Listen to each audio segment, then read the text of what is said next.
Good evening, everybody, and welcome to this City of Yarra Council meeting, Tuesday, 21st of July. My name is Michelle, and I'm here at the City of Yarra, and I'll just ask people if they wouldn't mind muting themselves, or Mr. Thomas, if you wouldn't mind muting, just so that we can hear whoever's speaking at any given point in time. I'd like to start off by acknowledging that we're meeting on the lands of the Wurundjeri Wurrung people, and we recognise at Yarra that they are the traditional owners and the true sovereigns of the land that we now know as Yarra, and would like to extend on behalf of all councillors and staff our respects to elders from all nations who are joining us today, and to their elders past, present and future. So tonight we're having another virtual meeting, as we are in stage 3 and potentially 3.5 as of tomorrow, COVID-related restrictions. By way of introduction, since last fortnight's council meeting, I would just like to acknowledge that we've received quite phenomenal support from the state government to set up COVID testing clinics on Yarra's public housing estates, and we've now had community health providers conduct well over 2,000 COVID tests, in addition to the provision of emergency food and sanitary products for people in the towers who really need it. The service has included the redeployment of a number of Yarra staff who couldn't undertake their regular work at places like our swimming pools and libraries, and I would really like to acknowledge the work of Lucas Gosling and all of the staff that have swung into action to make our public housing estates a safe and especially COVID-safe place.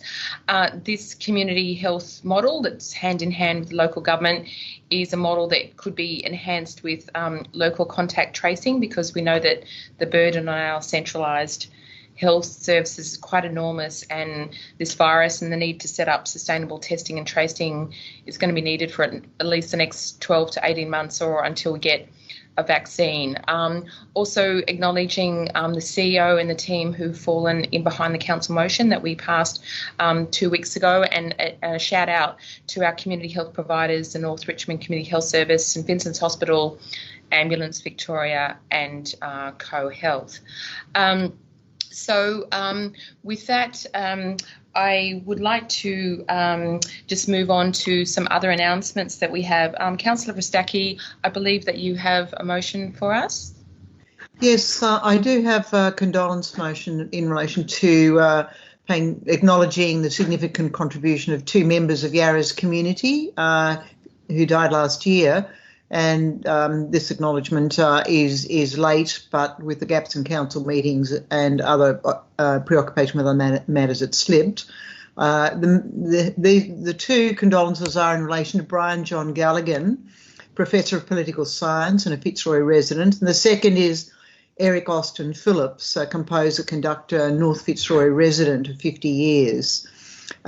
So just very briefly, the first one, as I said, it's been circulated, a 4th generation Australian, rural Queensland, who studied economics and commerce, and then master's and doctoral degrees in political science overseas in Toronto, and returning to Australia began a lifelong contribution to teaching and research in political science and constitutional and administrative law at La Trobe University, University of Tasmania, ANU and its Federalism Research Centre, and then from 1995 back to Melbourne as Professor of Political Science at the University of Melbourne, where he headed the Centre for Public Policy until 1999, and then the Department of Political Science to 2013.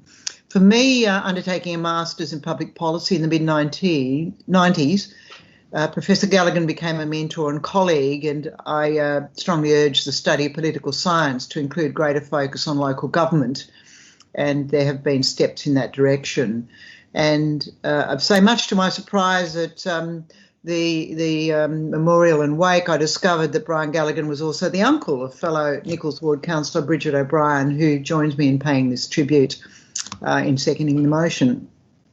He was a prolific writer and I've set out the books he's authored in federalism, in citizenship, on coal, Utah and coal, becoming Australian, and the Oxford Companion to Australian Politics and Constitutional Conventions. So for that scholarship, he was awarded the Crisp Prize by APSA for distinction in research and publications in political science, and also elected a Fellow of the Academy of Social Sciences in Australia. And it's sad that he's no longer with us. The second one, equally fascinating and erudite, is Eric Austin Phillips, who is a student at the University of University High School and the Conservatorium of Music at the University of Melbourne, became a gifted pianist and flautist. And he then studied under an Australia Council grant with British composer John McCabe, and then conducting with Sir Roger Norrington again in the UK. So he then returned to be director of music at University High School. He did work at some other schools as well before that, and he profoundly influenced decades of students with music. In performance, conducting, composition. He was very, very famous, setting up the annual school musical and the foundation conductor of the Melbourne Youth Orchestra.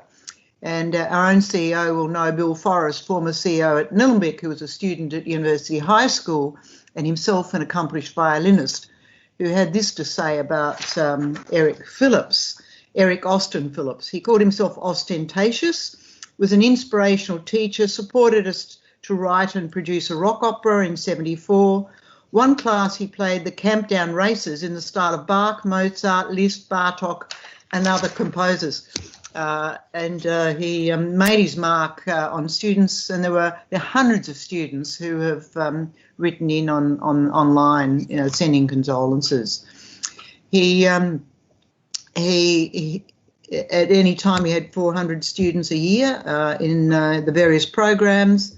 Loved classical music, but it was a whole range of music, whether it was choirs, chambers, jazz, stage bands, guitar ensembles and annual musicals. He then retired to full-time composition, and his music's acclaimed throughout Australia and overseas. Melbourne Symphony, 5 Australian landscapes, actually set to poems, Australian poems, and a new arrangement of Waltzing Matilda and Psalm 150, and music scores for film and theatre. So I wish to move that these two great Australians and Yarra citizens, Professor Brian John Galligan and gifted musician Eric Austin Phillips, acknowledge them in their contributions to Australia and the world in their respective scholarship fields, and express sadness at their passing with sincere condolences to their families and friends. Thank you, Councillor Vistacchi. Councillor O'Brien, are you seconding the motion? And would you like to speak to the motion? Or yes, please, if I may. I just guess I want to say I will only speak about Brian Galligan. He was a very wonderful and generous man. He had a great sense of humour. He saw great value and took huge delight in intellectual debate. And lifelong learning. One of the things I will truly miss are the fabulous election parties he would hold, and invite anyone and everyone of every political persuasion. And so, because he loved the debate that those diverse people would bring to a party. So he will be badly missed by many, and I know his beautiful wife, Roz, his 3 children, Grove, Bryony and Justin, sadly miss him terribly. He's missed by us. He's a huge loss to our community and to the Academy. So, thank you. Would anybody like to speak against the motion? If not, I'll put the motion. All in favour, if you could raise your hands. That's carried unanimously. Thank you very much. So I'll just do a formal attendance roll. I think we have all councillors in attendance except Councillor Daniel Nguyen. Councillor Nguyen, are you with us? I believe not, so we'll record Councillor Nguyen as an apology. Any requests for leave of absence, councillors? No, thank you very much.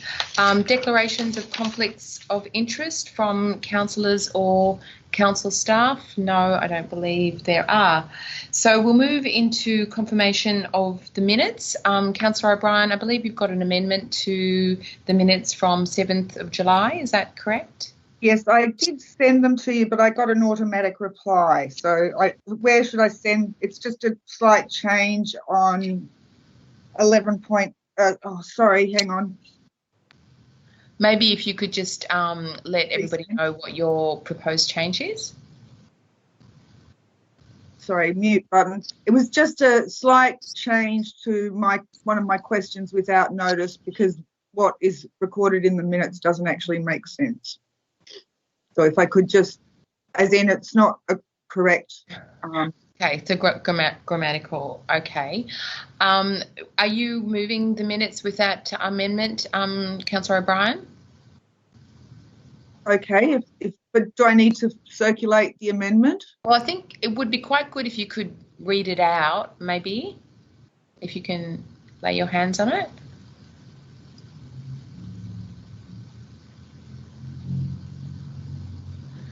And Councillor Searle, were you asking a question, or were you happy to second the motion to accept the minutes? Oh, I was idly holding my hand up in the air, but I'm happy to second it, subject to understanding what the amendment is.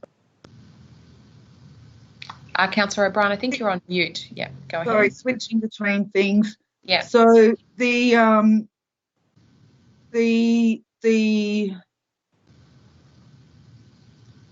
sorry, hang on. Now I've lost it again. Mr. Thomas or Mr. Gilbert, do you have the amended wording? Here it is. I've got it. Go ahead. So I can't remember exactly what's recorded in the minutes, but basically I've just rewritten it as, because my question was, I'm not sure if we will be closing down our swimming pools and leisure centres again, but apparently we give credit if someone is unable to attend, because we have a booking system and have limited capacity within our swimming pools, for example, during this pandemic. We provide credit for someone that cancels a booking within 12 hours, gives us 12 hours notice. Is there any particular reason we need to put a cap on the 12-hour limit? It is an incentive to encourage people to let us know that they can't attend given the limits allowed on numbers at this time, but it may also mean a person will attend even if they are feeling unwell within the 12-hour limit. Councillor, so yeah. Are you happy with those changes? So was what was read out a proposal for what it should read, or is what was read out what it currently reads? I think what it should be. Yeah, Okay. The last sentence just... I have no objection to that subject. I mean, it matches my recollection of the meeting. It would be good to review the recording perhaps and amend the minutes accordingly. Okay, so I'll put that motion with that amendment. All in favour? Anybody voting against? I don't see anybody voting against. That's carried unanimously. Thank you very much. So we'll move on to petitions and joint letters, and we'll be inviting members of the public in, although of course members of the public have been able to watch online up until now, but just like to reiterate that we'd be really grateful if people could use respectful language, and that's councillors, staff and submitters. Thank you very much. Councillors, are there any petitions or joint letters tonight? Councillor Jolly, I believe you're on mute. Can you hear me now? Yes, go ahead, Councillor Jolly. Thank you, Mayor. I've got a petition from 62 residents on Elizabeth Street, North Richmond. It's the bit of Elizabeth Street between Hoddle Street and Lennox Street. Overwhelmingly Vietnamese residents, and they are calling for, just to précis the petition, a change to the bicycle lane trial in Elizabeth Street by way of changing it to 6 metres for 2 lanes of traffic, 4.2 metres for parking on both sides of the road, in other words 2.1 metres per parking, and 4 metres for 2 dedicated bike lanes on either side. And they reckon that the model that's there now is inferior to the one that's on Wellington Street, and it should be similar in terms of size to that particular model. So I'll the 62 signatories. I'd like to table this petition and pass it on to the relevant officers for analysis and action. They're also seeking a meeting with officers as well. I believe, Mayor, that there are some of the residents who are online who want to speak to this motion. If you would allow that to happen. That's it. Certainly. I believe Mr. Mark Soffer from Richmond would like to speak to this petition. Good evening. Can you hear and see me? We can. Excellent. Welcome. Go ahead. Thank you. It's wonderful to be a part of democracy and see it in action. So thanks for having me. I just want to also mention that we have my fellow resident Jenny Duong on the call as well. And I think Jenny will also make some remarks as well. So I'm not sure if everyone has had a chance to read the petition, but I'm just going to sort of take everyone on a journey on what we're talking about for a couple of minutes, because this is a really significant thing. And I think Councillor Jolly mentioned the fact that we have 62 residents who have signed a petition in a contactless world in the space of 48 hours. Mm-hmm. That is quite an extraordinary response from a group of residents. And by the way, the reason that the residents that have signed exist between Lennox and Little Hoddle is because, obviously, given the restrictions of access to public housing, we've been really respectful of that. So by way of background, in December last year, when the world was very different, this council unanimously approved an iterative trial of Elizabeth Street. And without getting into too much of the details of what that trial is, because I'll make an assumption that everyone who voted for it understands that, it has resulted in a number of changes in Elizabeth Street, most notably the removal of approximately 45% of parking, so about 66 out of the 150 or so parking spots in the street, and the complete redistribution of what is a 14 to 15 metre width street. Now, in that report that was tabled to council, there were a number of considerations within it related to bicycle safety primarily. What was not considered in that report was the impact to resident safety. I've read the report a number of times. I've read the minutes of the meeting a number of times, and there was zero consideration of the safety or the impact to us as residents, and the impact to what that means for our lives, the impact to businesses, the impact to the religious institutions that exist on the street. So in the context of Elizabeth Street, where we live in North Richmond, this is a street that has a number of challenges, and us as residents face a number of things on a day-to-day basis purely by the macro environment of where we live. This change that has been installed, or the iterative trial that is underway, really creates a significant number of material safety impacts to us, as well as inconveniences and impacts to our day-to-day lives. The other considerations that weren't taken into account were things like mobility restrictions. So what if people have mobility restrictions?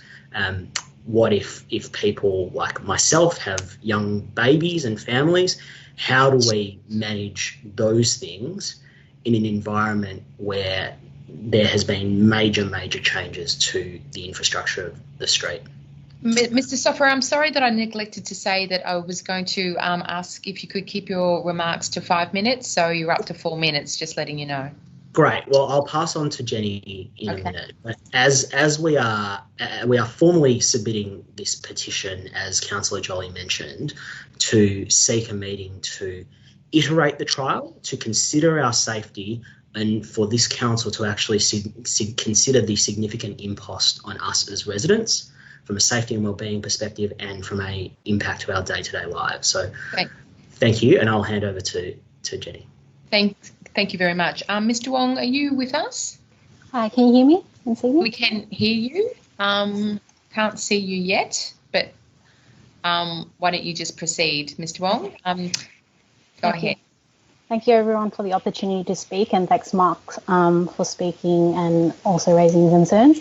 As Mark has highlighted, there are a number of issues that have not been considered, nor have residents been consulted with the new design to Elizabeth Street.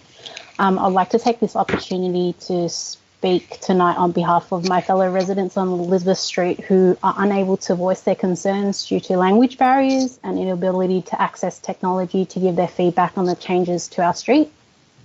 From speaking to many of the residents, the biggest concern about the changes all centre around safety.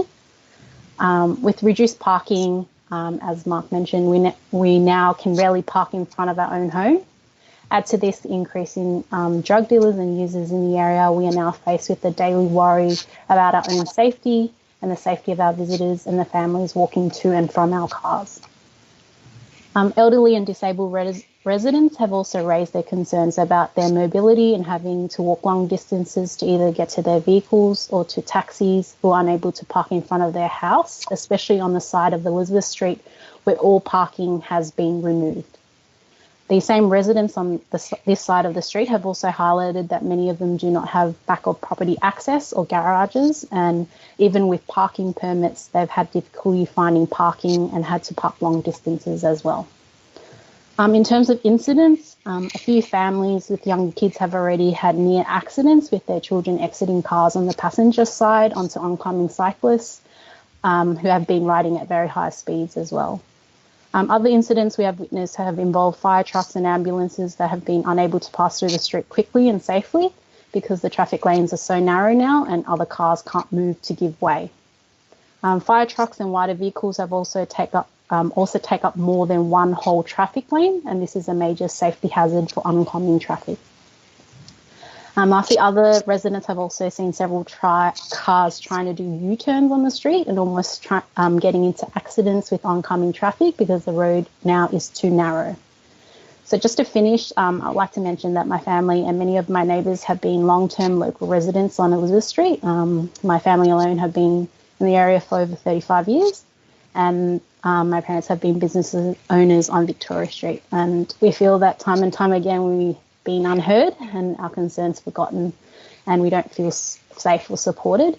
I really do hope that, as Mark has started this whole cause, that we want our feedback to be heard and residents to be consulted with this trial. And also I've seen quite a number of feedback on the website, on the council website about this trial as well. So I hope that any traffic studies during the trial be conducted when peak hour traffic usage of the street is back to somewhat normality post-COVID as well. And in terms of next steps, as Stephen, Jolly and Mark have mentioned, we would like to set up a meeting with the officers of this project to address in more detail our further concerns and ideas to work together on improving the new design. Okay, thank you. Thanks very much, Mr. Suffer and Mr. Wong. Councillor Jolly, you're moving that the petition be accepted and referred to relevant officers. And is there a seconder for that motion? Councillor Stone. Or anybody want to speak against that? If not, put the motion. All in favour? That's carried unanimously. Thank you very much. Thanks for your attendance. You're welcome to stay online or just continue watching or do something completely different.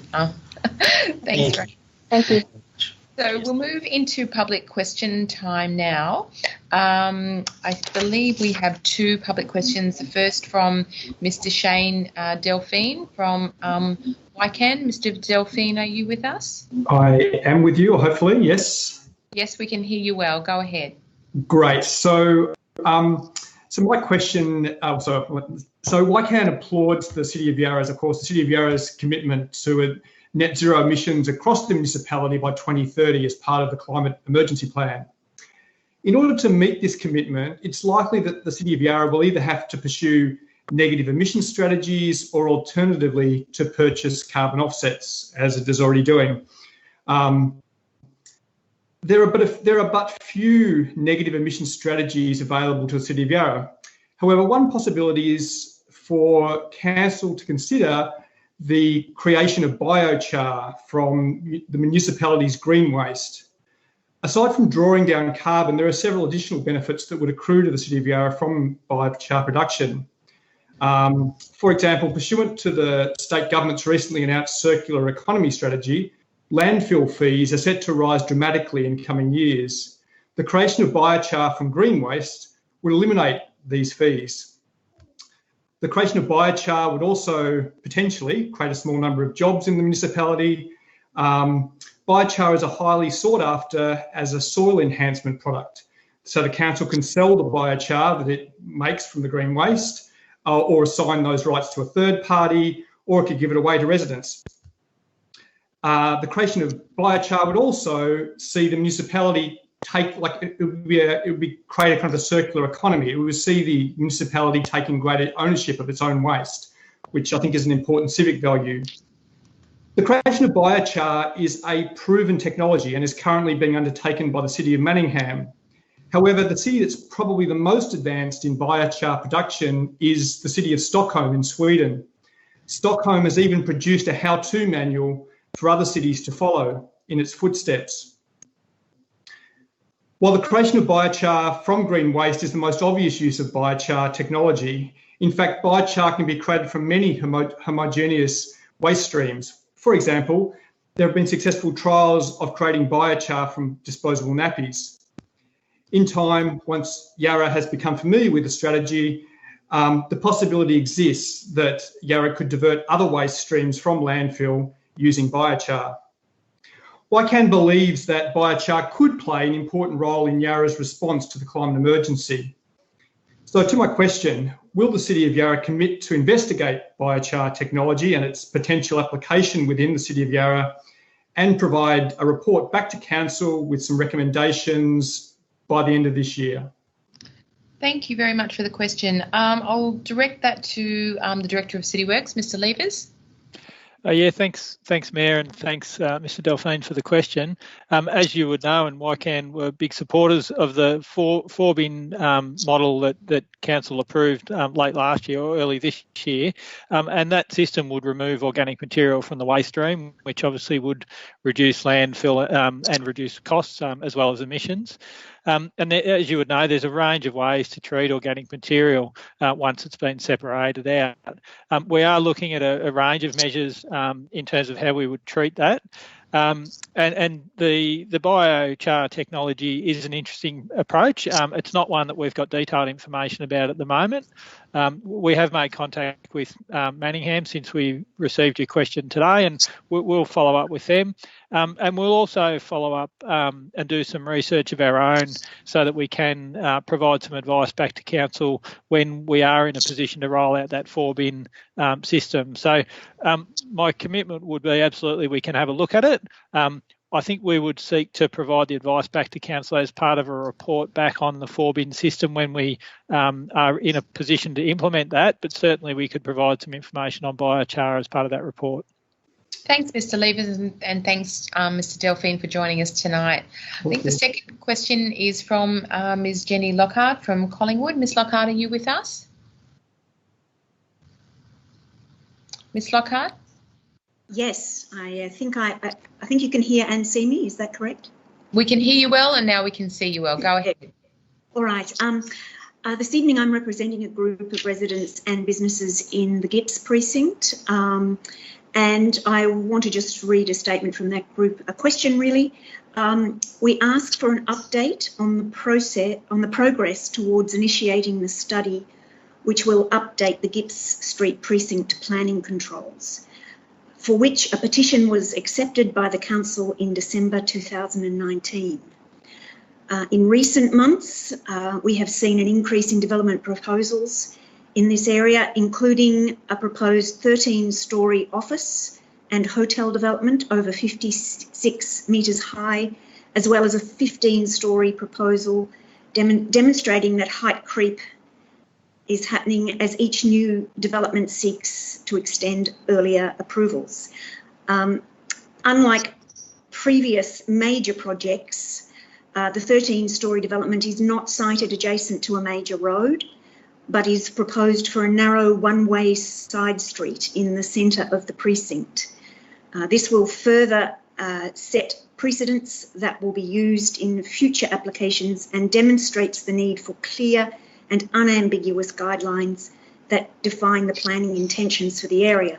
Now, in addition to the original concerns in our petition in December, I note that current discussions in academia and the media question the viability of current planning in the pandemic, when the pandemic throws up the need for increased open space, light and proper ventilation.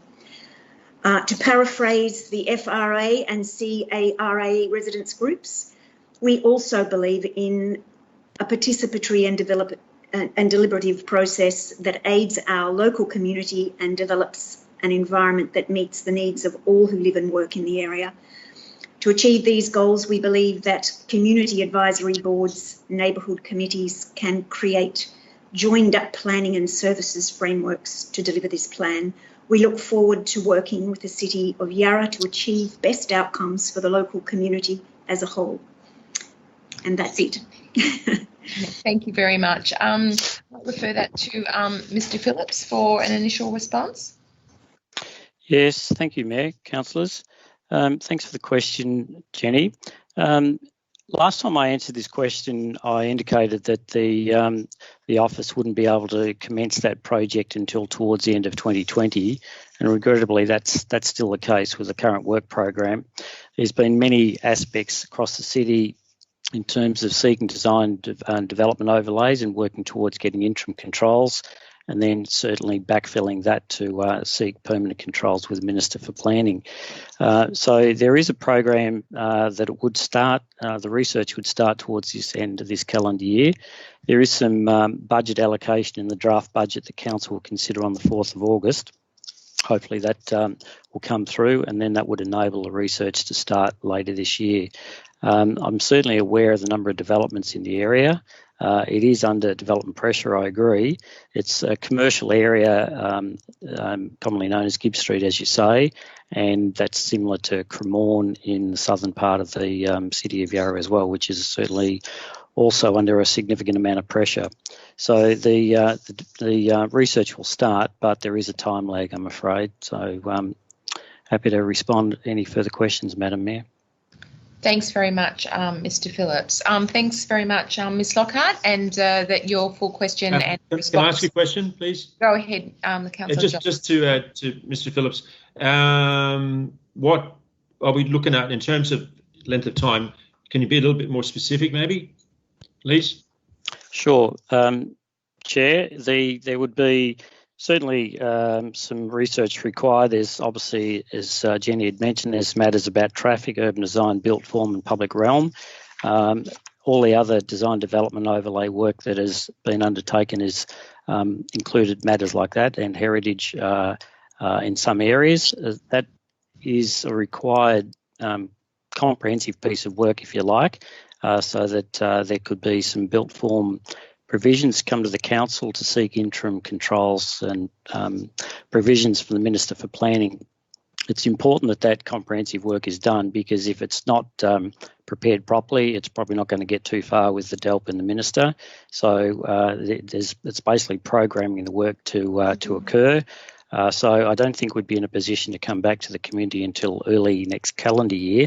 As I said, we'd start the research towards the end of this year. So there is a time lag. Happy to talk to Jenny offline and her colleagues, but the office is certainly fully subscribed at the moment, and I can't promise the council to accelerate that because I just can't deliver it with the resources there.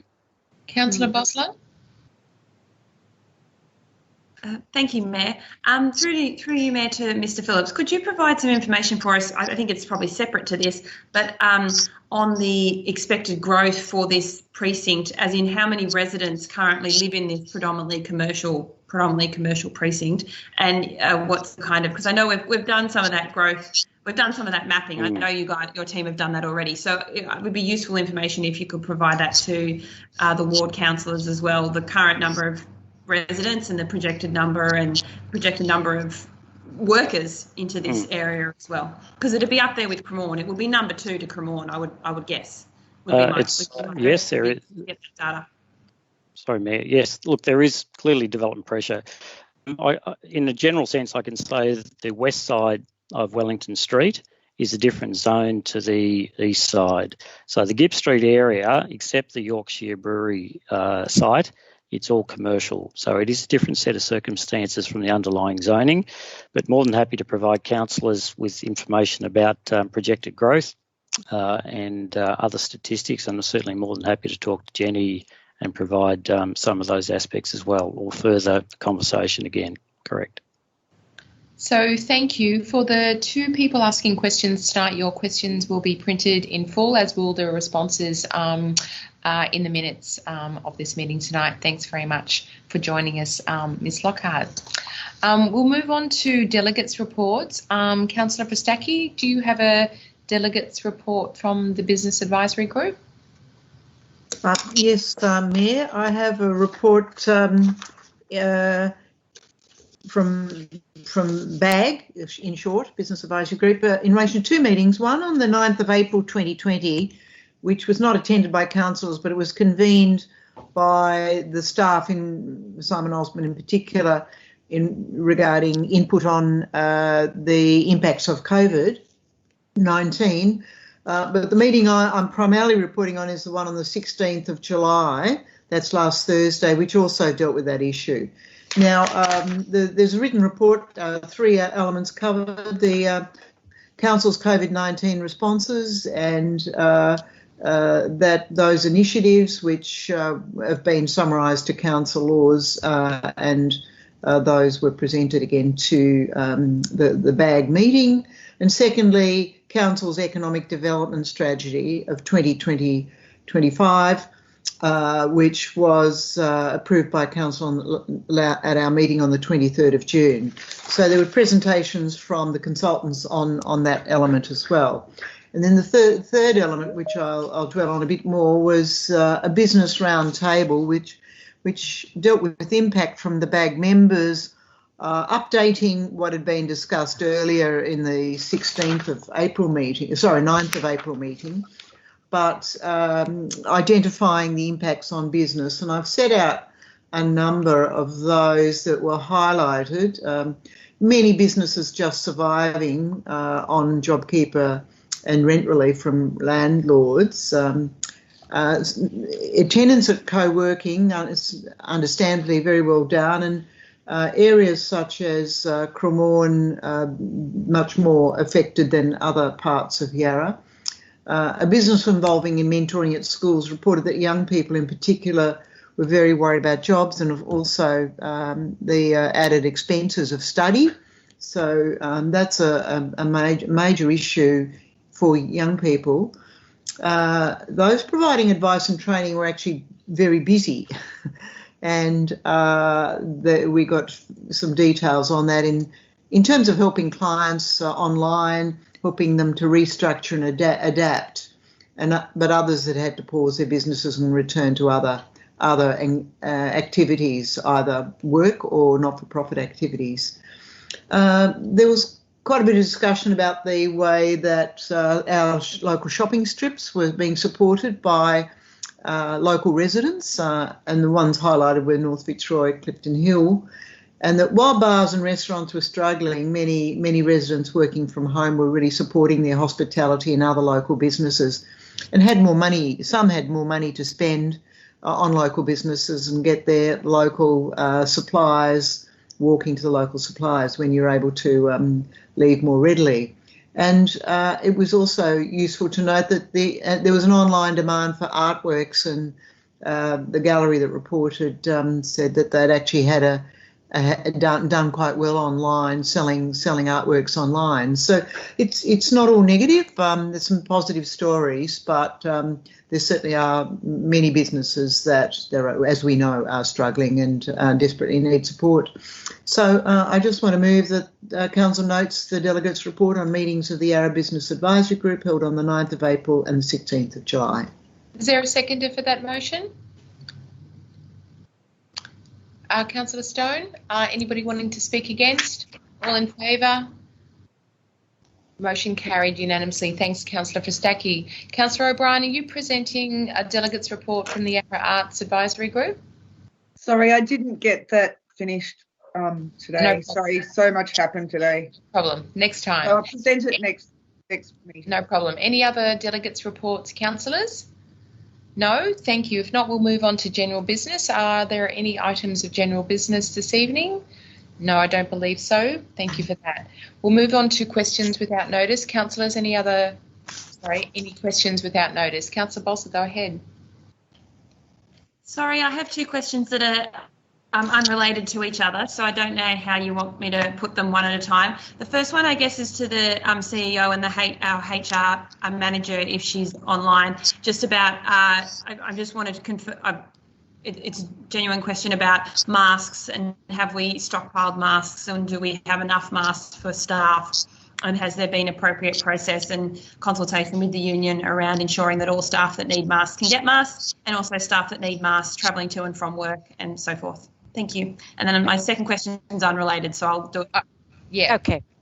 Head CEO. Yeah, through you, Madam Mayor. The question regarding masks is uppermost in our mind. We have had several council staff meetings, and also ASU has written to me to meet me separately. Providing a mask is compulsory, and for us, we are actually enhancing the type of mask we can give. We have ordered for masks, and both Lucas and the critical response team have already got some supplies, and we are for those who are working from home, we are considering how we can help them. But for those who are on the front line, there is no question about the type and the quality that we are going to provide. So if councillors are interested, I can give an update in an e-bulletin, but that is uppermost, and we are working towards it. And we have got several providers, and also the councillors will be considered in this list of who will be given masks, because you're also considered to be working for the council. So that's my answer. There's a lot happening in that area. Thank you, CEO. Councillor Bolser, do you have a second question? Unrelated question was just about, and I think this is probably through to the relevant, probably through to Mr. Phillips. A number of councillors would have received emails today, and I suspect it have the opposite of the desired effect. It's whet my appetite. I'm wondering about the planning application or the planning amendments applied for by Carlton Football Club at Icon Park, at Princes Park, and I'm wondering if the City of Yarra's has any, or if Mr. Phillips can provide us with what information that he's been provided with. If that's via email, I'd be happy to see. I'm personally eager to see what's being proposed to make this facility more accessible for women and women's sport. Mr. Phillips, do you have anything to add tonight? Mayor, I could just say that certainly some papers have been circulated to council seeking a council position from the Minister for Planning. It's the City of Melbourne Planning Scheme Amendment. We'll be briefing councillors on it, I think it's the 3rd of August, and we'll then be seeking a council position, so we could take that back to the Minister. So happy to provide some material to councillors tomorrow, Mayor. Thanks, Mr. Phillips. Thanks, Councillor Bosler. Any other questions without notice? Councillor Fustaki, then Councillor Cheney-May. Go ahead, Councillor Fustaki. It's really my question's a follow-up of Councillor Bosler's, because I note that Mr. Phillips has been involved in meetings and advising actually the contour, the consultants for the football club, on communication with residents, and there was a map provided in the documentation on which residents in Princes Hill should be consulted. I think it was up to Wilson Street.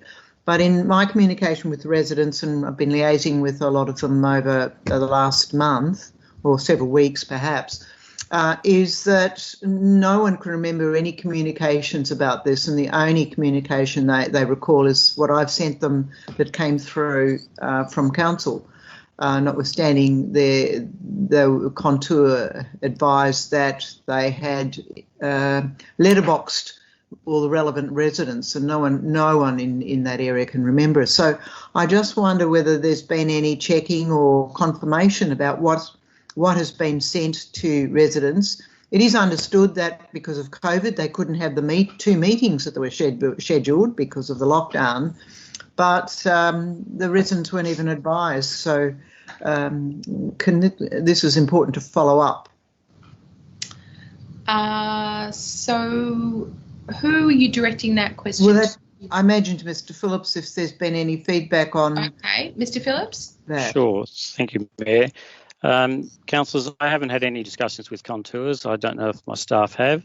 But I think the notification that Contour were doing on behalf of City of Melbourne, I think got caught up with the COVID matter.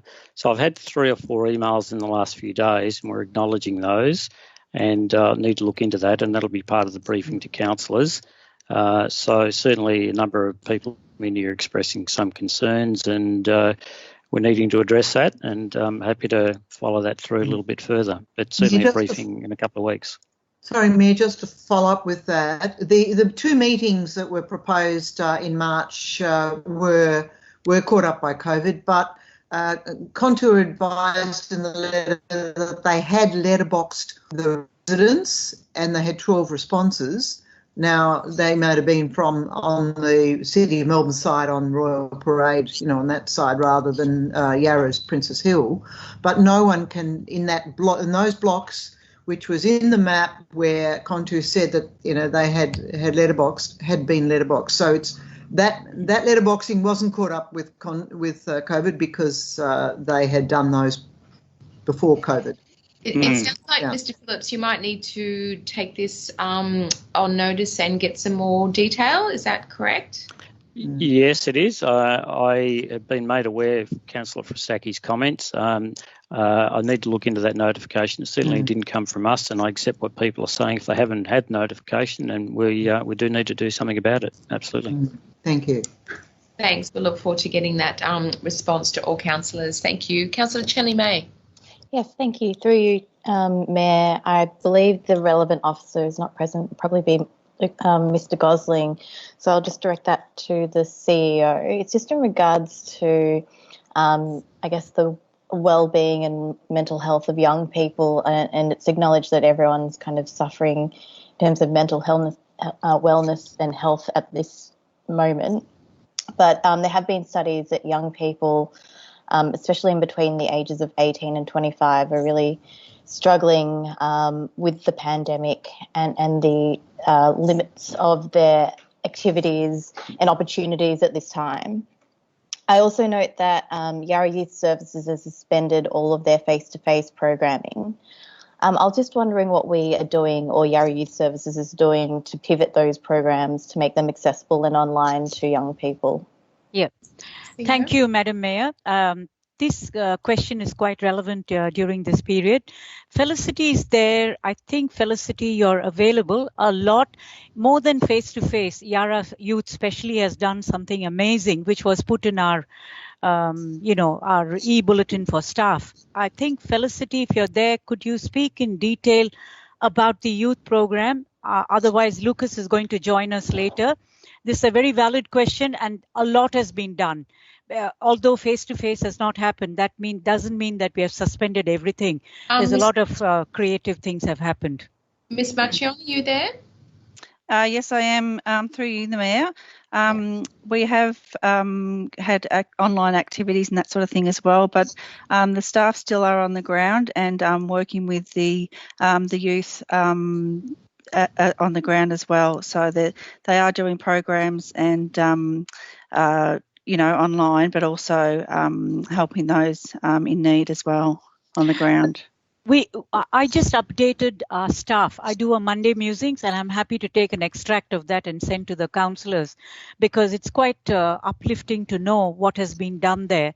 And yes, it's a very, very important part of our job.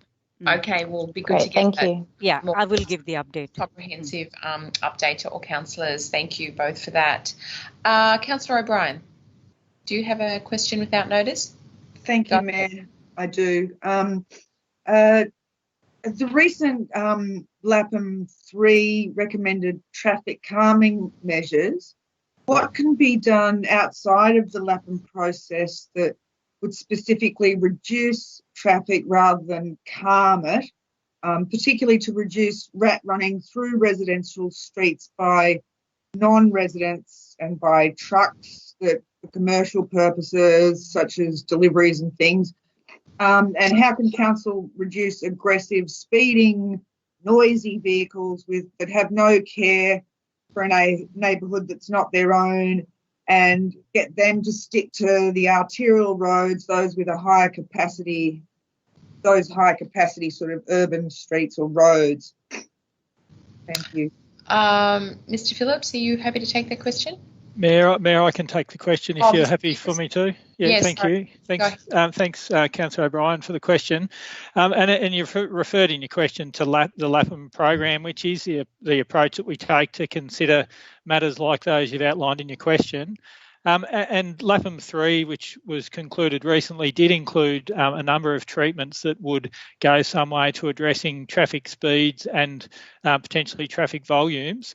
As you know, a turn ban has been approved during peak times for Brunswick Street North, which is, I think, part of the substance of the question. And so we noted in our report back to Council that had some effect in terms of limiting the traffic flows down Brunswick Street North. As you would also know, there was a proposal as part of the endorsed LAPM 3 to trial a median turn ban. Ultimately, that wasn't supported by DOT, and part of the difficulty for council is that many of the treatments, I should say, that can be considered require DOT approval, and in this instance, they would not provide that approval. So I certainly understand and appreciate the residents' desire for managing and minimising the traffic that they get through their streets.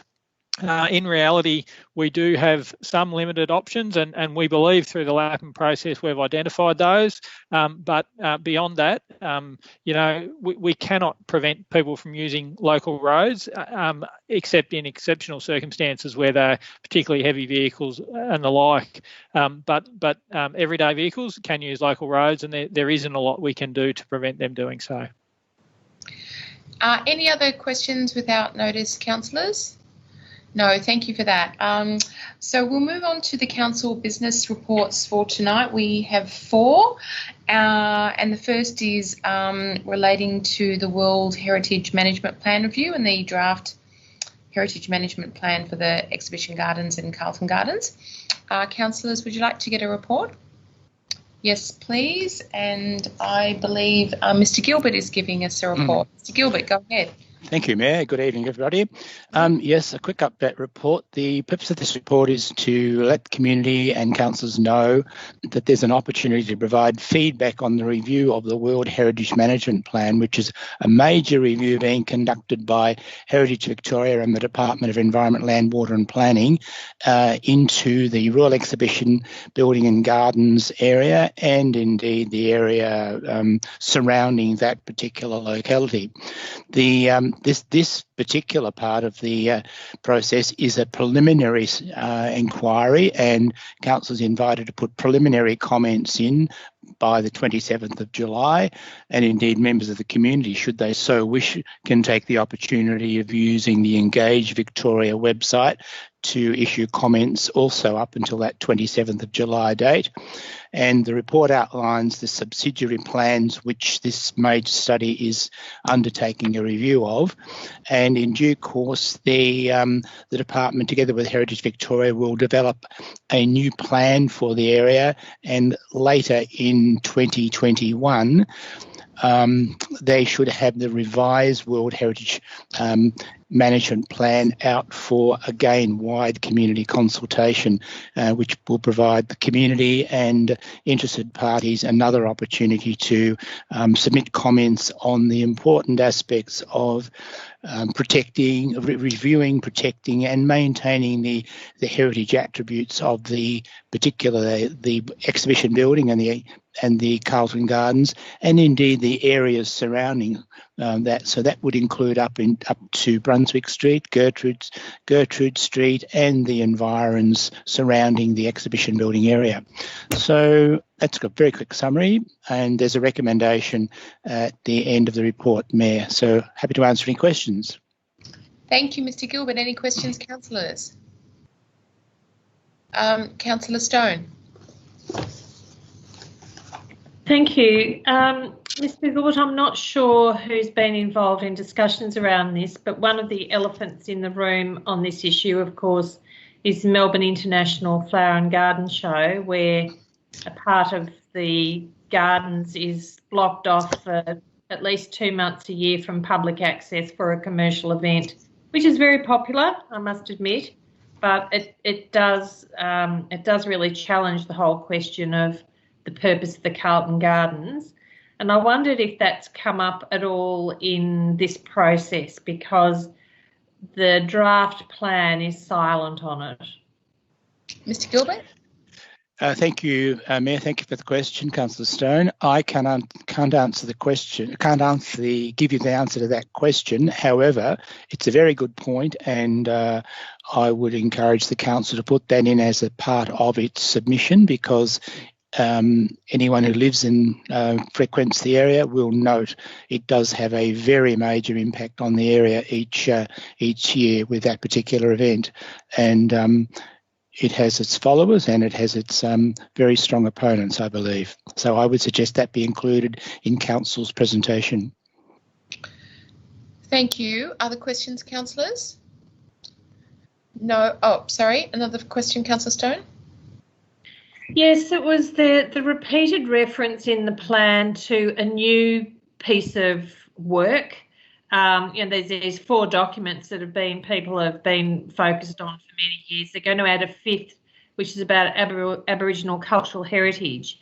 But it's very vague what's going to be done with that. And the only vague indication is that it could be incorporated into the next review of the World Heritage Management Plan in 7 years' time. Do you have any, which is clearly inadequate, do you have any further insights into that, Mr. Gilbert, what's to be done with that new document, which is clearly overdue? Mr. Gilbert? Thank you for the question. No, I can't answer that question. However, I am aware that there has been some inquiry into the various Aboriginal cultural groups who might have an interest of some element in the heritage area. So I understand there has been some consultation with various groups at the request of the State Department, I believe.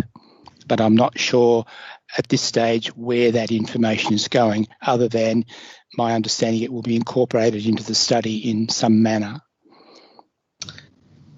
Thank you. Any other questions, councillors?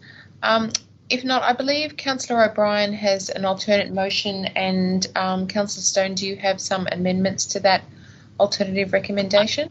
I do, and I've just circulated them. Two extra points. And so, Ms. Niku, do you have the additional points that Councillor Stone has just circulated? They're on the screen now, Mayor. Okay, so Councillor O'Brien, as the mover, are you happy with the 2 additions from Councillor Stone? Yes, I think point 4 is a little wordy, but I think it's largely about the flower show. Is that correct, Councillor Stone? Yes. Okay, happy to accept those.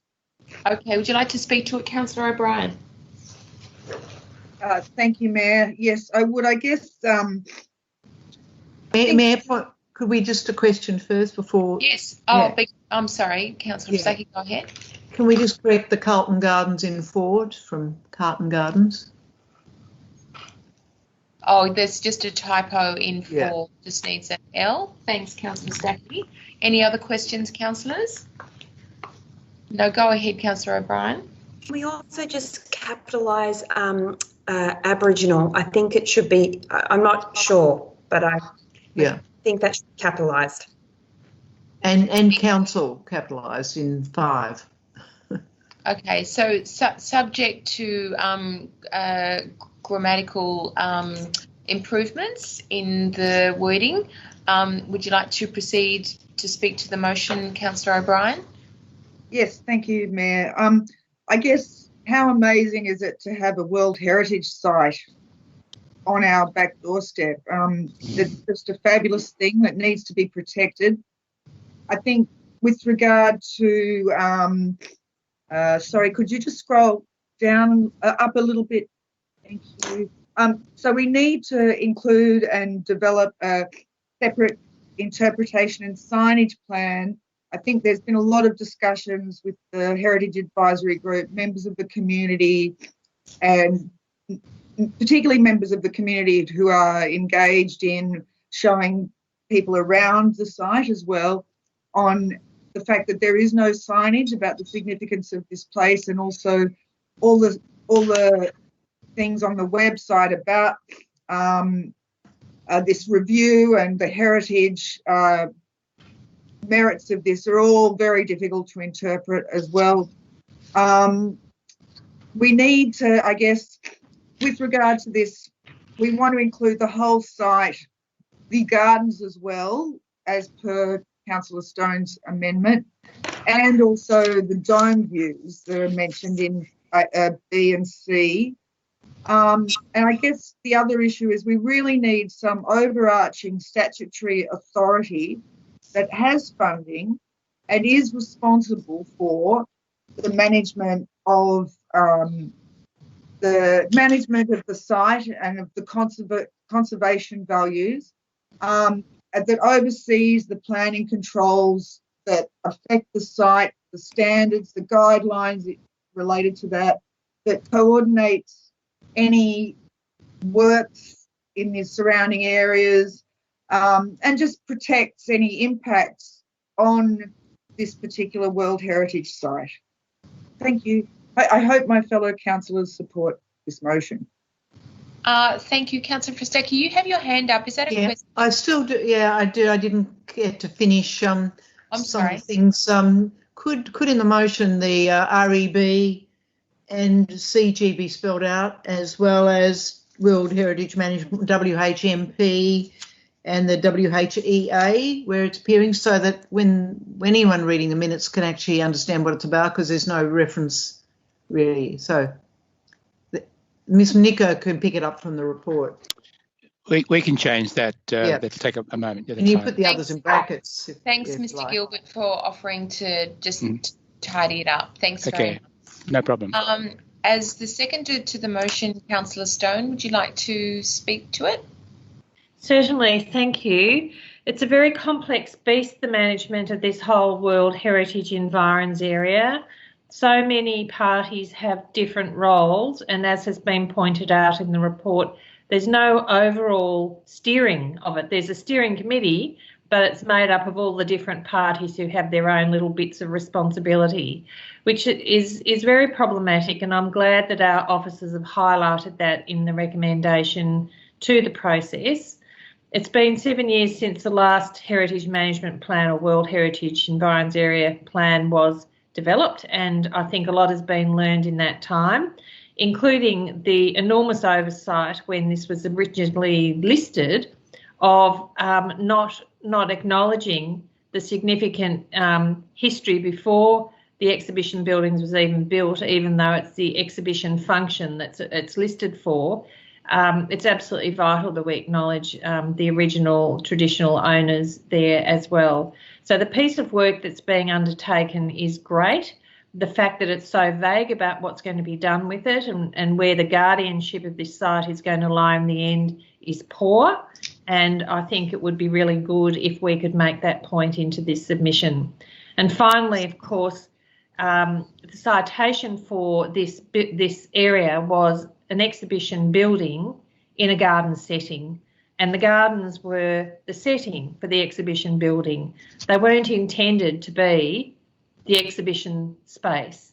So the Melbourne International Flower and Garden Show has made it into an exhibition space, and there's a whole lot of issues around that that's been raised by the community over and over, and we acknowledge that it's a decision by Melbourne City Council about whether it goes ahead or not, and it's temporary structure and technically ticks a whole lot of okay boxes, but really looking at it overall, it is really problematic, and this new plan really does not address it, and it would be good if it could. So thanks to the officers for putting this together, and I hope everyone also does support this submission. Would anybody like to speak against this motion? I don't see anybody, so we'll put the motion. All in favour? could please raise your hands. I can only see 3 councillors, so if anybody wants to vote against, I've got myself, Councillor Stacky, Councillor Stone, Councillor O'Brien. How are you voting, Councillor O'Brien? Because I can't see your video. Sorry, Councillor. I'm for the amended motion, or the one that I just. Thank you. Thank you, Councillor Bosler, Councillor Chenley May, Councillor Jolly. In favour. And I think is that everybody? Yeah, everybody's in favour. Yeah, I'm sorry that I can only see 3 people. Okay, so I think that's carried unanimously by everybody who's on the call. So thank you very much for that. And I'd just like to note that there are 80 something pages to this report, and all of the annexes, and I can't even imagine how much time and effort that took to prepare. So amazing effort, everybody involved. Thank you. Thank you, Mayor and councillors. Thank you, Mr. Gilbert. So we'll move on to the next item. And I'm sorry, I should have said that we didn't have any submissions for that motion tonight. The next council business report 11.2 is the peacemaking project in North Richmond. Mr. Gosling, are you with us to speak to? Yes, I am, Mayor. Good evening, Mayor and councillors. Welcome, and go ahead. Councillors, like a brief report? That's fine. So good evening, councillors. The purpose of this report is to make councillors aware and to seek endorsement of councillors' participation in the peacemaking project for the North Richmond estate. And councillors would be aware that they resolved on the 23rd of June for officers to prepare a report and bring it to the July cycle. And the intent of this report is to meet that obligation. Councillors would certainly be aware that safety and amenity concerns continue to be an issue of significant interest to our residents in North Richmond, of course not just those that live on the North Richmond estate, but of course more broadly in the community. The level of community engagement that has happened across the issues, particularly related to the medically supervised injecting room, need improvement, and certainly from an officer perspective, Council has been advocating for some time to the department and others that some greater action be taken. There is certainly a very broad range of views with respect to the issues that are happening down there, and at times those views have led to very deep feelings of understandable emotion, and indeed in some cases people have expressed a range of traumas of things that they experience every day.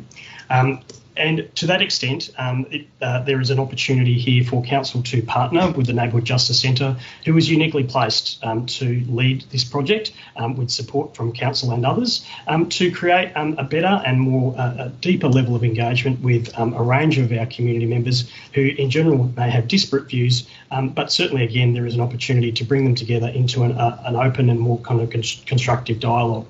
We are of course aware that the Minister has made the announcement that the medically supervised injecting room will continue for a further 3 years, and whilst Council doesn't have any remit over that particular decision, certainly there are additional things that we can do to support engagement within our community.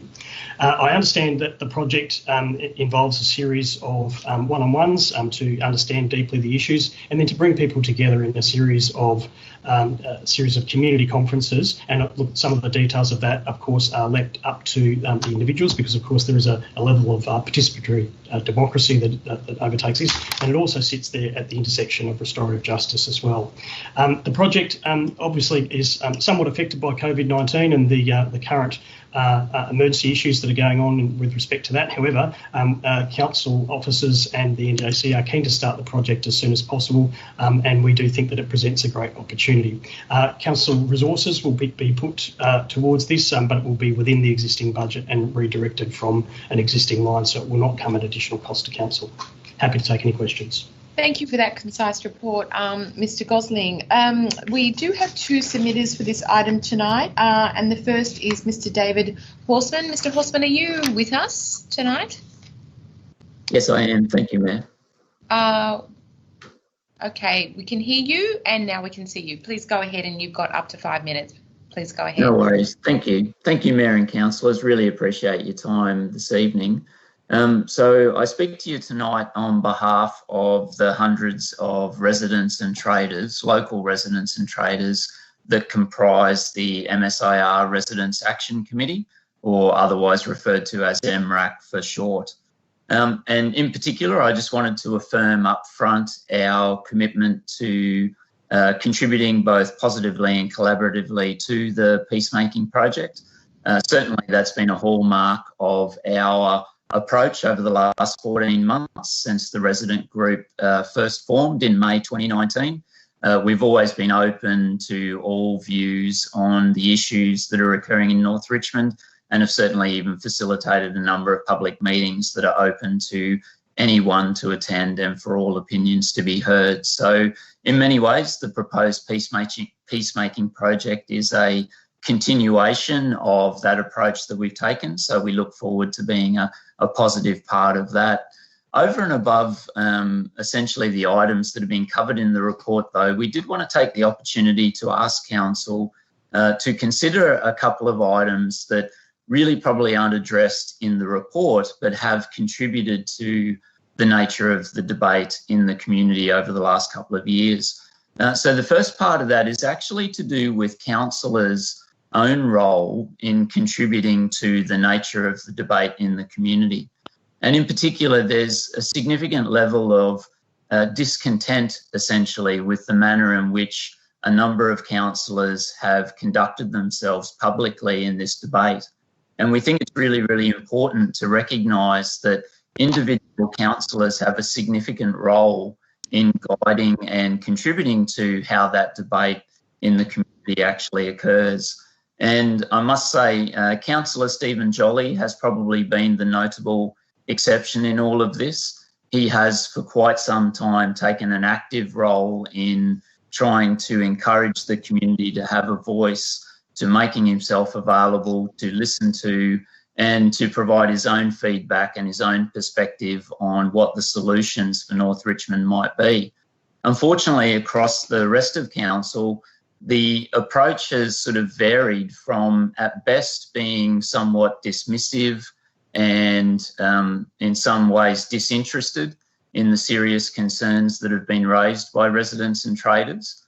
And at its worst, it's often been quite destructive insofar as some councillors have actively and publicly campaigned against the significant voice of the local community here in North Richmond. So we just wanted to point out that in terms of moving forward, it would be a really positive contribution of councillors if they were able to perhaps reflect on how they themselves have damaged the nature of the debate in the community and perhaps consider a different approach going forward.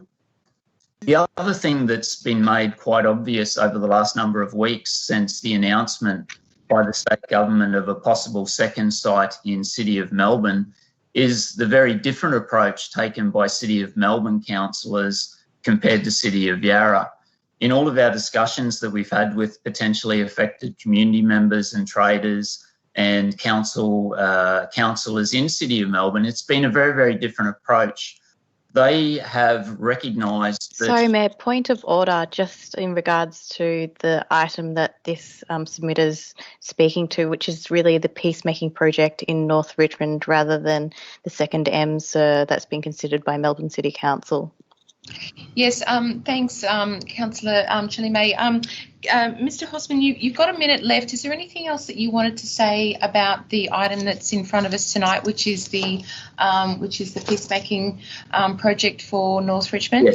Yes, most definitely. And look, thank you, Councillor Chen May. The reason why I raised that distinction is I believe it's actually a very, very important distinction to make, and that is the intent of the peacemaking project is actually to engage more constructively and provide community engagement opportunities that better deal with the issues that are being experienced in North Richmond. So that comparison was to demonstrate how it can be a very, very different approach to the public discourse. And I'll finish on drawing attention to the fact that the real difference is that it seems to be really, really difficult for councillors in City of Yarra to draw a distinction between those that support progressive drug reform, but have recognised and clearly demonstrated that the current location is fundamentally flawed. We would ask councillors understand that it's not a dichotomy. It's either got to stay where it is or it needs to be closed. So we would ask you to take that alternative approach to discussion going forward and keep relocation on the table as a genuine option and solution to the problems. Thank you, Mr. Horseman.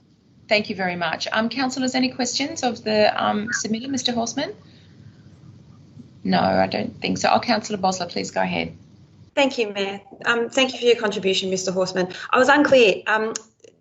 Do you support the proposal that's in front of you, the peacemaking proposal? Is that what you support, though? Yes. So as I said up front, we affirm our commitment to that project. I believe that there are aspects in the report that haven't been adequately addressed in terms of how you can achieve the intent of that report. And they were councillors' own contributions and relocation remaining as a genuine and viable alternative that needs to be part of those discussions. Thank you, Mr. Horseman. Thank you. Thank you. Councillor Chenny May, please go ahead. So I just clarifying whether Mr. Horseman is speaking on as a representative of MRAC or as his individual self. Mr. Horseman? Yes, so as I said up front, I'm actually speaking on behalf of all of those residents and traders that comprise MRAC. So I did make that comment right up front in my submission. Thank you. Any other questions, councillors? No, I don't believe so. Thank you very much for your submission, Mr. Horseman. We have a second submitter, which is Ms. Sharon Nevin. Ms. Nevin, are you with us? Madam Mayor, I don't believe that Sharon Nevin has joined the meeting, so we'll have to proceed to the motion. Okay. Councillors, any other questions of officers before we proceed with the motion? I have just one question, Mr. Gosling, and it was actually a question that was raised with me today, just completely coincidentally, about the relationship between this peacemaking project and the grant pool that was made available. I believe there were small grants of up to around $1,000 each. Is there a relationship between those grants and this project? Forgive me, Mayor, I'm not sure which grants project you're referring to. I don't believe there's any relationship between any grants program and this project. Oh, I think it would related to that which the social landlord may have been involved with. No, sorry, Mayor, there's no direct relationship at all. Okay. Okay, well, if there's no further questions, I seek a mover for the officer recommendation or an alternate motion. Councillor Chenny May, would you like to move this motion? And is there a seconder for the motion? A ward councillor would be appropriate. Councillor Stone, as a seconder. Go ahead, Councillor Chenny May. Thank you, and thank you to the officer for all his work on this, especially during this time. I know he's negotiating a lot at the moment with the public housing estates and also COVID, so we really appreciate this report. I was really excited when Councillor Stone moved this motion. I come from a background of law reform policy and restorative justice, and this really speaks to me in terms of really looking at how we can reduce the harm and heal that harm that's, I guess, experienced with the opposition and strong positioning in North Richmond over the MSIR. I note the comments by the submitter, Mr. Horseman, and there are a lot of views, as it has been pointed out in this report, that go both ways. And I have personal experience in the area on a number of levels, and I understand the complexity of the issue dating back to the early 2010 when I used to work at North Richmond Community Health Centre. So I'm really looking forward to progressing this project. I think it has real merit, and it really is looking at a long-term solution rather than some maybe perceived short-term fixes such as moving the issue somewhere else. I think it really looks at healing relationships, and I'm looking forward to seeing that progress. Thank you. Thank you. Councillor Stone? Thank you. I endorse Councillor Chen-May's comments and also thank Mr Gosling for providing this detailed report. As everyone knows, we have been trying to get some kind of forum for residents for 18 months now, and this is one way of giving voice to residents and their concerns. The multiplicity of views, as Councillor Chen-May has just pointed out, as Mr Horseman has pointed out and has been pointed out in the report. Having a multiplicity of views with people who don't agree with each other is not bad. The fact that councillors don't all agree with each other or don't agree with some parts of the community is not bad, but it does lead to conflict and distress. And we do need to provide a safe space where these sorts of issues can be talked about.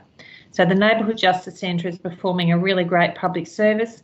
I thought we needed to let the community know that this is underway, and this report puts it on the public agenda, I guess, and I look forward to regular updates and reports from our officers. Thank you. Would any councillor like to speak against the motion? Ms Nicky, would you mind just taking the motion, stop screen sharing just for a second so I can see all of the councillors, please? Any councillors wishing to speak against? I don't see any hands, so if that's the case, I'll put the motion. All in favour? Anybody against? No, that's carried unanimously. Thank you very much, Mr Gosling, submitter, Mr Horseman and councillors. We'll move on to the third council business report for tonight, which is the Community Grants 2021 Initiation Report. We don't have any submitters. Would councillors like a report? Yes, please. Yep, through you, the Mayor. Tonight, Mr Van Vliet is here to present on the report, which seeks Council's approval to initiate 4 community grants.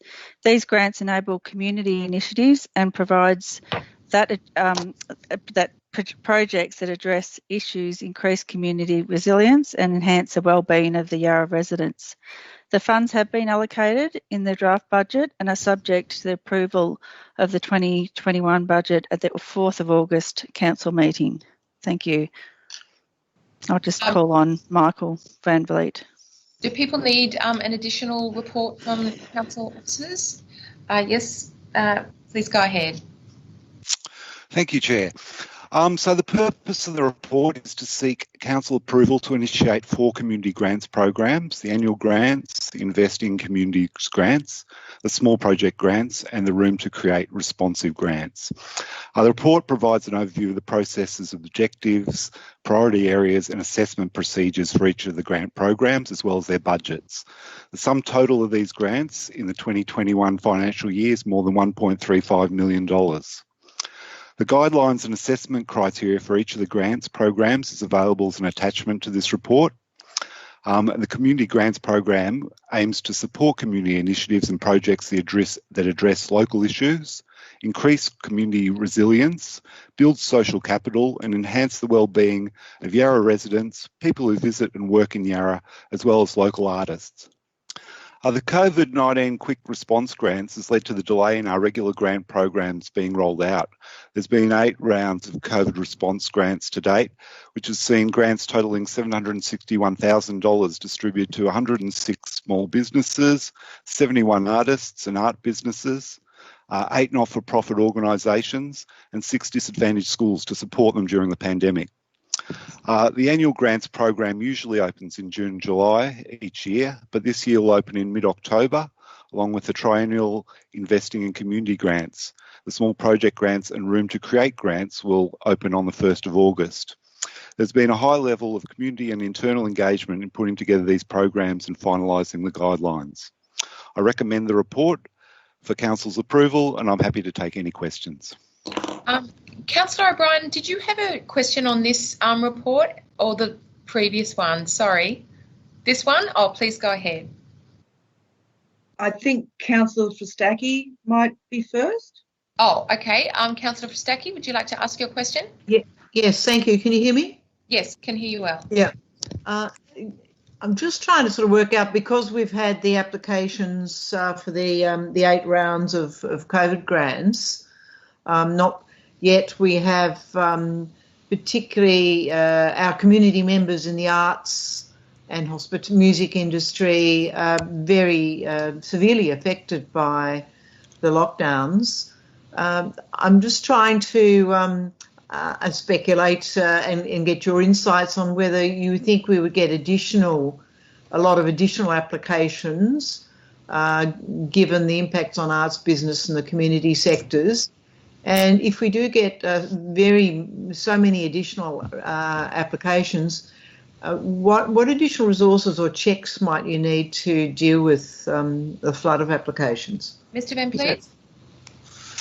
Well, there's still around $1.2 million of the additional COVID relief funding still to be distributed. So some of that is going to be allocated towards arts, and I'm sure that will help to, stem the flow of applications that we'll get for the annual grants. So you don't necessarily expect, many additional ones? I expect we'll get the same amount as we usually do, around 200 or 300 applications. All right, thank you. Thank you. Councillor O'Brien? Yes, thank you. I guess that's kind of like the question I was going to ask. I guess I'm just wondering specifically, will there be another round of COVID grants specifically? I mean, I understand that they're still rolling out, but I think applications and things have closed for the creatives or some of those community grants, particularly the $1,000 ones. Will there be another round of COVID grants? And if there are we allowed to broaden the guidelines for those COVID-specific grants, so that they can include, things like not just for particular projects, but for a whole lot of things, rather than just limited, very refined purpose. And I guess also, there's issues about how quickly we can get release some of these grants or some of the funds, because people are in such crisis, particularly in the creative community. And if there is a possibility for, I'm sorry, this is not about the whole grants package, but I'm worried about the COVID thing going on for longer, and this is about the next round of our grants. And so I'm concerned about so what happened this time with the COVID grants, a lot of the funding that was already allocated, say, for the arts and creative grants, became part of our COVID emergency package. Sorry, that was a bit convoluted. Mr. Van Vliet, if you need any of that question repeated, please feel free to say so. It's a bit of a multi-part. Through you, Mayor. I understand what Councillor O'Brien is trying to tell us, that the arts obviously are in desperate need at the moment, and we are trying to get these grants out as fast as we can. I'm just waiting on the go-ahead to do so, and I imagine there'll be very specific grants to support arts projects and individual artists in the City of Yarra. Can I also add that Malcolm McCall's on this? Did you want to comment, Malcolm? Yeah, I would through you, Mayor. Yep, so yes, I am on the line.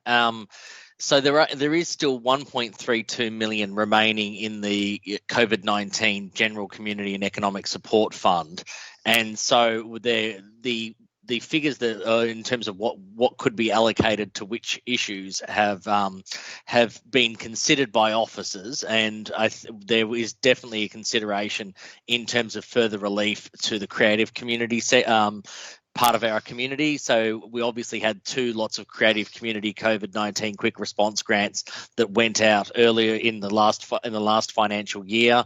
There's definitely money that we're looking at to doing that again. So I think that's worth noting that those funds are there in reserve. It's just a matter of timing and the balance between relief and recovery in terms of the expenditure of those monies. Thank you, team. Councillor Fristacchi? Yes, just another question. Sorry, Councillor Bosler, did I miss you? Beg your pardon? Yeah. It's okay. I put it in the comments, but I'm happy to go after Councillor Fristacchi. Oh, sorry. Sorry. Go ahead, Councillor Fristacchi. My question relates to what's just been said. In terms of the range of grants available, we also have just had the state government with its substantial arts package released as well. So I wonder how that will be, how the applications for our grants will be assessed in relation to duplication of applications with the state, and how would we ensure there's no, I guess, double counting? Through you, Mayor, I'm happy to take that question. Yeah.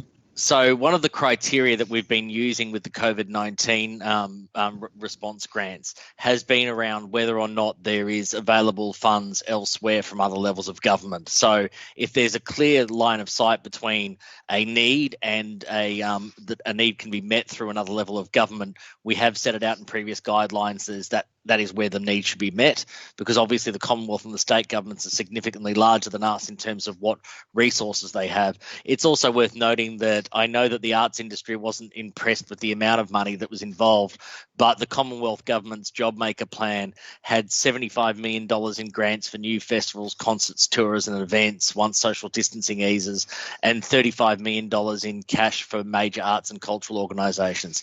So I'm sure that will, like with many of these things, barely touch the sides, but it is also an avenue of funding that's available. Thank you. Other questions, councillors? Sorry, Councillor Bosler, go ahead, and then Councillor Stone, sorry. Thank you, Mayor.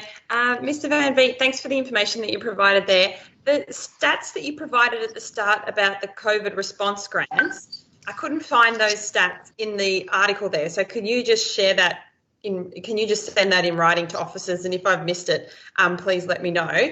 There's some wonderful stats there. But also, can you speak to the article that was in The Age, I think yesterday, which was from a collective of arts organisations at Collingwood Yards, and they also spoke last week at the budget about what do officers think would be the best avenue or the best stream for them to pursue additional funding from council? Mr. Van Vliet? I'll defer to Malcolm with this one. Mr. McCall? Yeah, thank you. So yes, I am. We are very aware of this is the consortia of creative enterprises that are based out of the Collingwood Yard. So Liquid Architecture, West Space, and Bus Projects. And so can you just repeat your specific question for me so that I can orientate myself around it? Yeah. They had an article in the paper yesterday. They spoke to councillors last week. What do you think would be the best avenue for them to pursue or for councillors to pursue if councillors were trying to find a way to support their endeavours? Yeah. What's the best pool of money that they should go for? Okay, so I think this is interesting. So my understanding is that they're seeking 50K in the first instance and they need 300 overall. So they'll obviously have to leverage money from elsewhere. I think in terms of precedents at the at Yarra City Council, in terms of funding for the creative sector, so to date, a lot of it has been, there's the Room to Create and the COVID ones, but they've all had limits of, up to 2,000 for individuals, 5,000 for orgs, thereabouts, and pools of money.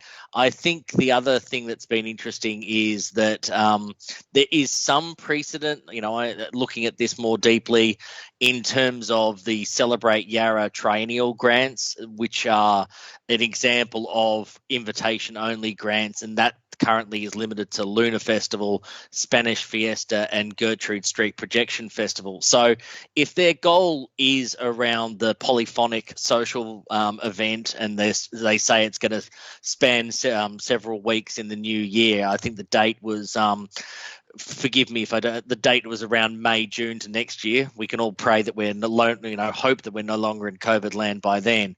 But I guess that is the precedent that has where those organisations did initially go through budget proposals. So the issue of leveraging the existing grants programs is they're competitive, they're smaller amounts of money. So look, the thing I would, I guess, obviously say it's a matter of policy for the council, and they're the sort of information points that I think you can consider in your deliberations. Thank you. I think Councillor Stone was next, possibly. Councillor Stone, did you have a question? I did. The first one is about the environment stream in the annual grants, and I guess it's to Mr Van Vliet.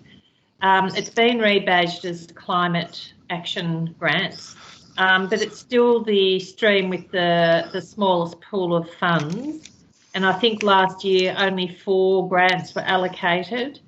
So I just wondered what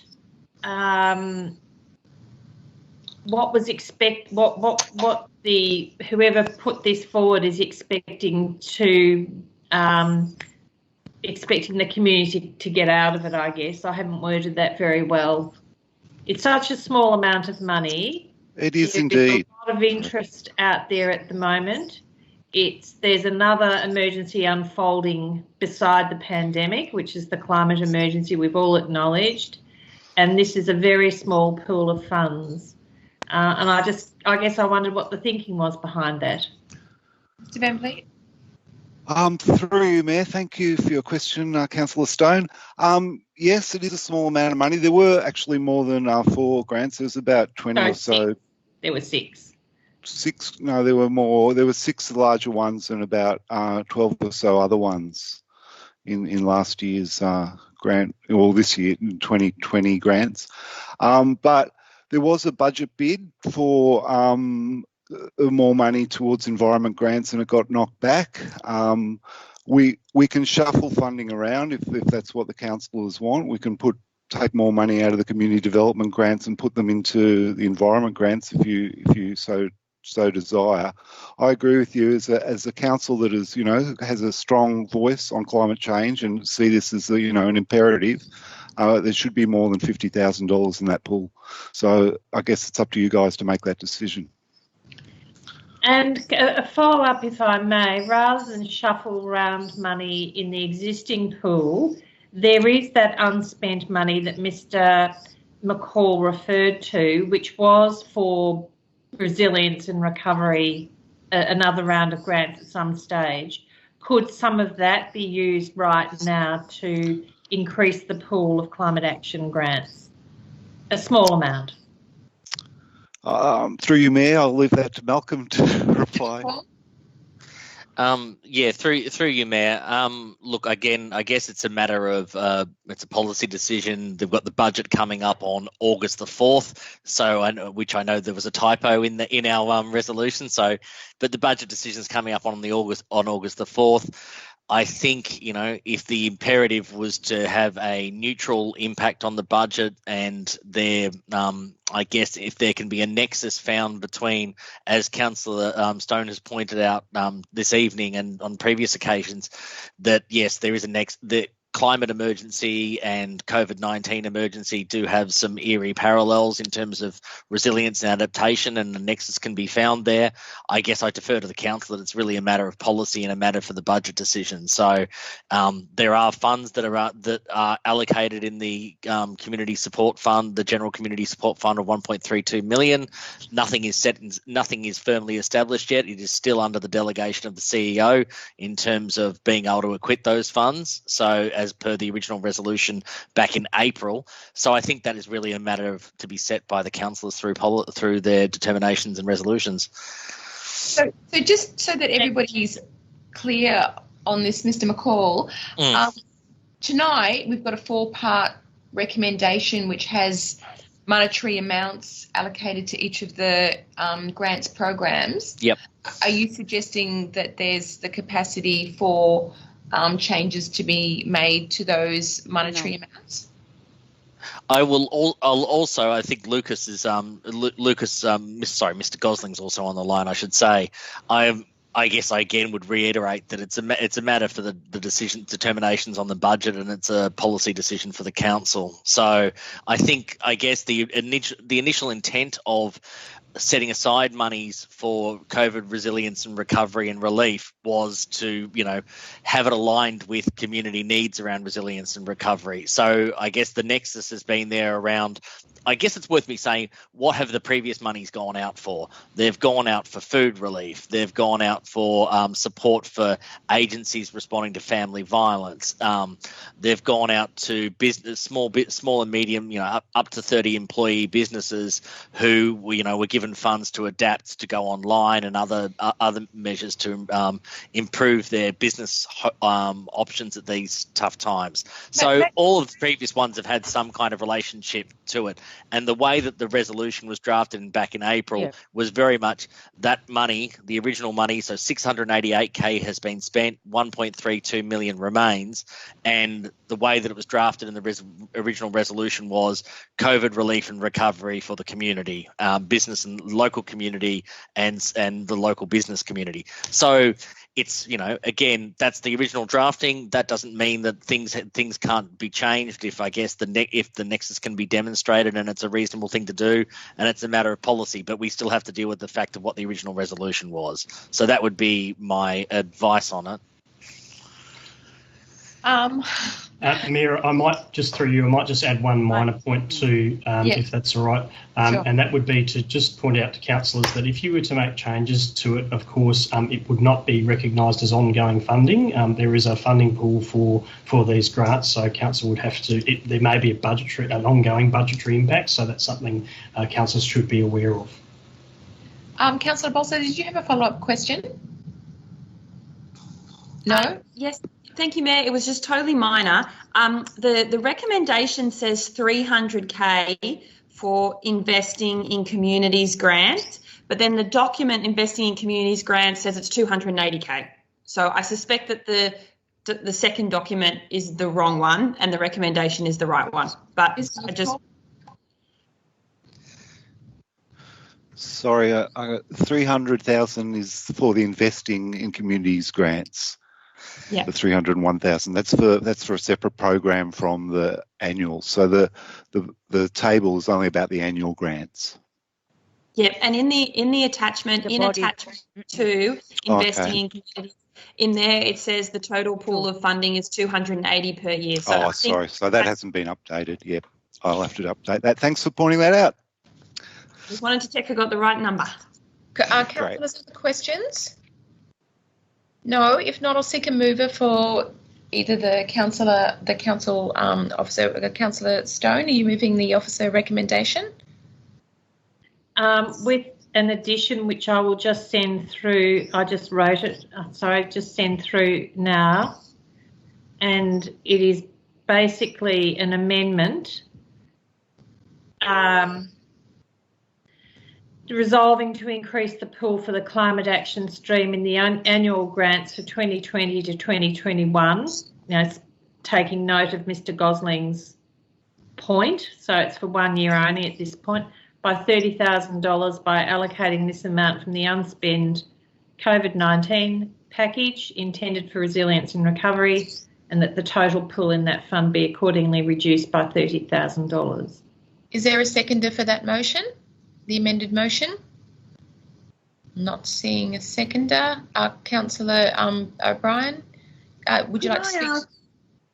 Would Councillor Stone be prepared to have it so that resolves to increase the pool for the climate action stream in the annual grants for 2021 by $30,000 full stop? We might need to get some. Is Mr. McAlary on the line by any chance? I'm sorry. Yeah, okay. You talk to Mr.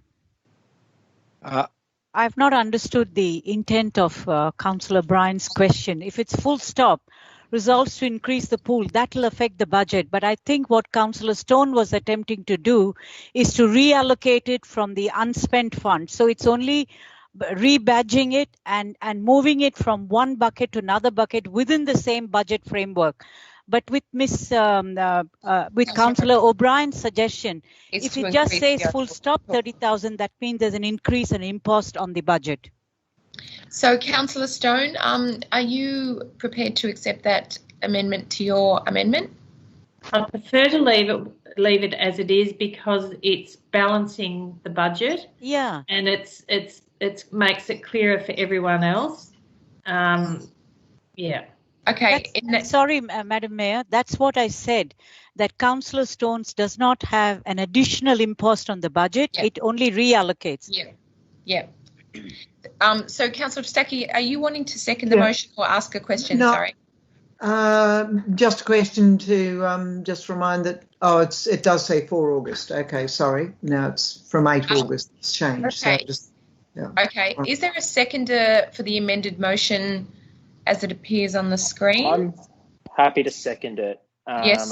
Councillor Nguyen? If Councillor Stone is willing to also consider an amendment from my end. Would you like dollars?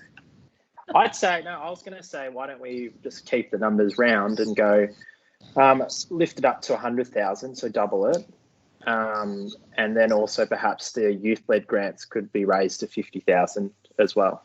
Councillor Nguyen, do you have alternative wording that you've got that you're able to share, or? I'm happy to share it if the mover of the amendment, of the motion is willing to accept the general terms of okay, that. it was just it was just a bit hard to hear you when you had your voice to the side, but maybe if you could just. So I guess my you said question double something.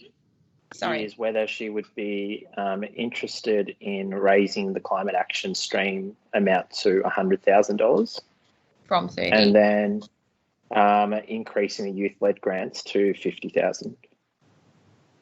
Councillor Stone.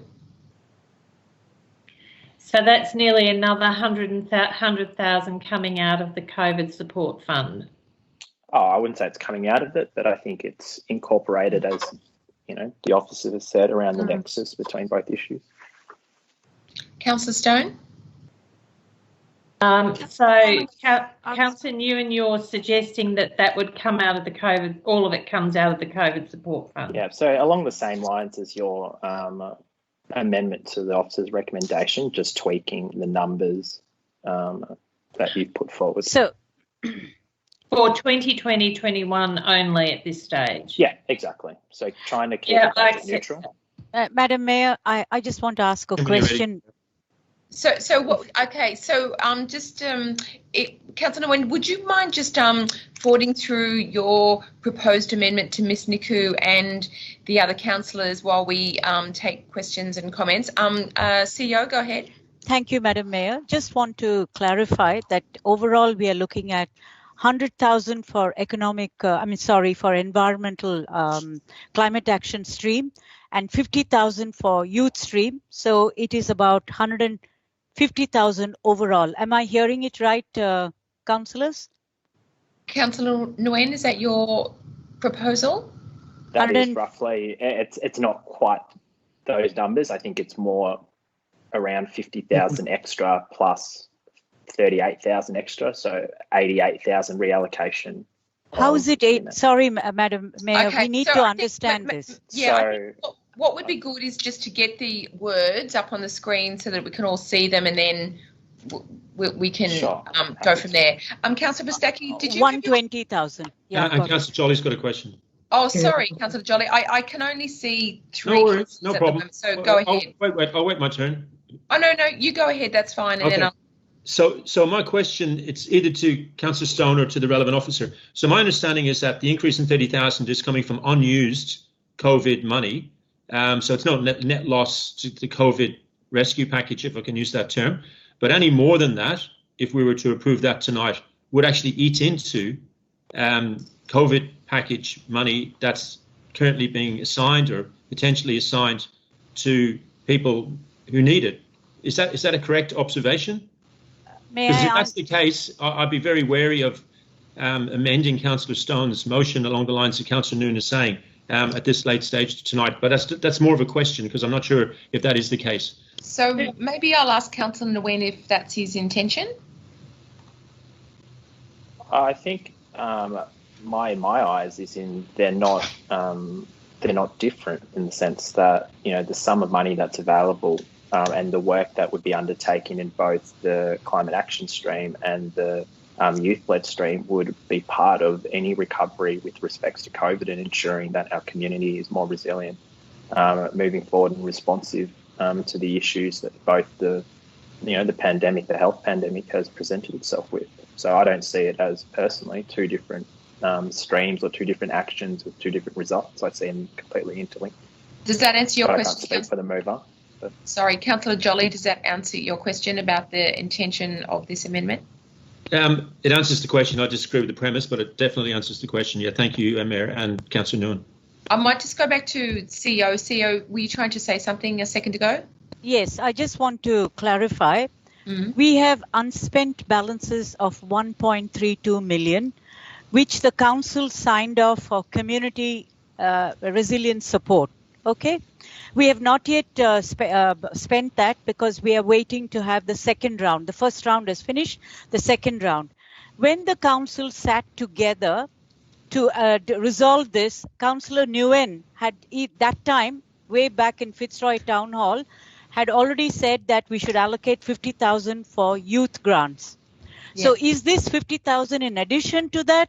Because we already have got that resolution on board. Councillor Nguyen will recall, and Councillor Stone seconded the motion, and Councillor Jolly proposed that motion. So I'm just trying to understand what is being asked here. Is it because 50,000 has already been taken as a reflection of Council's commitment for youth grants? So I need clarity, Madam Mayor. Is this on top of that? Because our memory can easily be, driven by new requests. That's all I'm saying. Okay. So I guess the first thing maybe, we need to... Sorry, go ahead, Councillor Nguyen. I was just saying, maybe to clarify, and this is maybe to Mr Van Vliet, is that my understanding of the youth-led grants proposed allocation is $12,000. Is that not correct? That, Madam Mayor, can I just say the COVID grants are different, the annual grants are different. And we're dealing... And exactly, and we're dealing with my understanding, and correct me if I'm wrong, with the annual grants, the community grants at the moment. Or have I got this? Yes, but I think Councillor, may I again seek clarity? Councillor Stone was asking to redirect from the unspent COVID-19 community support grant. We are not talking here now about annual grants. We're talking about the unspent COVID. Am I right, Councillor Stone? Well, because that's where. Can you see the motion, which I believe is still Councillor Stone's amendment, up on screen, CEO, which is talking about increasing the annual grants by taking money from the unspent COVID. Yes, that's right. What I'm asking, Councillor Nguyen. Is this 50,000 for the youth grant also going to move from the unspent community grant to the grant for youth under the annual grants? That's the question I've been asking. Councillor Nguyen? No, my intent would sit as two separate policies within the framework that Council has in both the COVID-19 Community Economic Support Package and the community grants. Okay, let's have a look at the wording of your amendment. And so I think that we've got some other hands up. Councillor O'Brien? Councillor O'Brien, do you have a question? Thank you. Sorry, mute button issues again. I'm just wanting to ask of Councillor Stone, so this amendment is taking $30,000 out of our community response package or support package fund and putting it into something in the next budget rather than using it for this pandemic. So reducing our pandemic response fund by $30,000. Is that correct? Councillor Stone? Yes, that's correct. But the COVID response fund will carry over into the next financial year because it hasn't been spent. So there'll be 1.32 million unspent funds there. This was intended to be a modest transfer from there to make the Climate Action Fund closer to what it should be in comparison to the other streams. For 1 year. Councillor O'Brien, did you have a follow-up question? Yes, so I thought the COVID response was right now and here. And so, I mean, I think we've got still a decision to make on the budget for the next budget round. I don't see why this extra $30,000 can't go into, because I do agree that that's very important, and I also agree that the climate emergency is inextricably interconnected with this pandemic. So, but I do think that we should be, I don't think we should be removing funds from our community support package. Okay. I'm just asking, is it specific? I don't see, is there another way? Because I do support the sentiment of this. I just don't, is there some way we can not take it out of our community, emergency response to the pandemic? Councillor Stone, I think that's a question to yourself. It could come from other streams in the proposal tonight, so it could move some of the funds around. I assumed that councillors would not want to do that. So again, then I suggest would you accept my amendment to your amendment? So wait a minute. No, I won't, councillor, because we need to direct the officers where the money is to come from. This is a budgeting decision, and we need to be precise about it. So far we've got 3 potential proposed amendments, none of which have been seconded. So I'll just go to Councillor Bosler, because I think you had your hand up for a while. Councillor Bosler, go ahead. Yes, thank you. And this question's to the officers, and my apologies if I've missed it. Why was there an unspent 30? I'm sorry if this was already asked and I totally missed it. Why was there an unspent 30,000 in the community and economic COVID package? And do officers have any concerns? Because I don't see any, but do officers have any concerns with that reallocation? What would officers have proposed to do with that 30K anyway? Would it have just rolled over to the next round of the COVID? I don't think there is that. Vijay, maybe if you could clarify, because I don't think that's the case. Madam Mayor, when we came to the council, we came for a project which will have funding over 2 years. It was straddled across 2 years. The first year now in this financial, we managed to give grants, as was explained by Michael, to certain individuals. This is the unspent part of that 2-year project, which is still yet to be dispersed. And so we are waiting for applications. The panel has finished doing the rest of the things, and now we are going to start the second round, third round, or whatever it constitutes. And that is only for 2 years. So it will expire, that fund of unspent 1.32 will expire for the next year. So we are now taking into account the applications that will meet that criteria. And that criteria included community resilience, support package, etc. What I have heard now is that Councillor Stone wants to reallocate some money out of that unspent 1.32, if I've heard it right, into the climate action. That's what I've heard. And then we have got Councillor Nguyen's resolution, which I really want to appreciate and understand what that means. Before we because we haven't seen that yet, so I'm sure it's on the way. It's on the screen. That's why I was looking at it.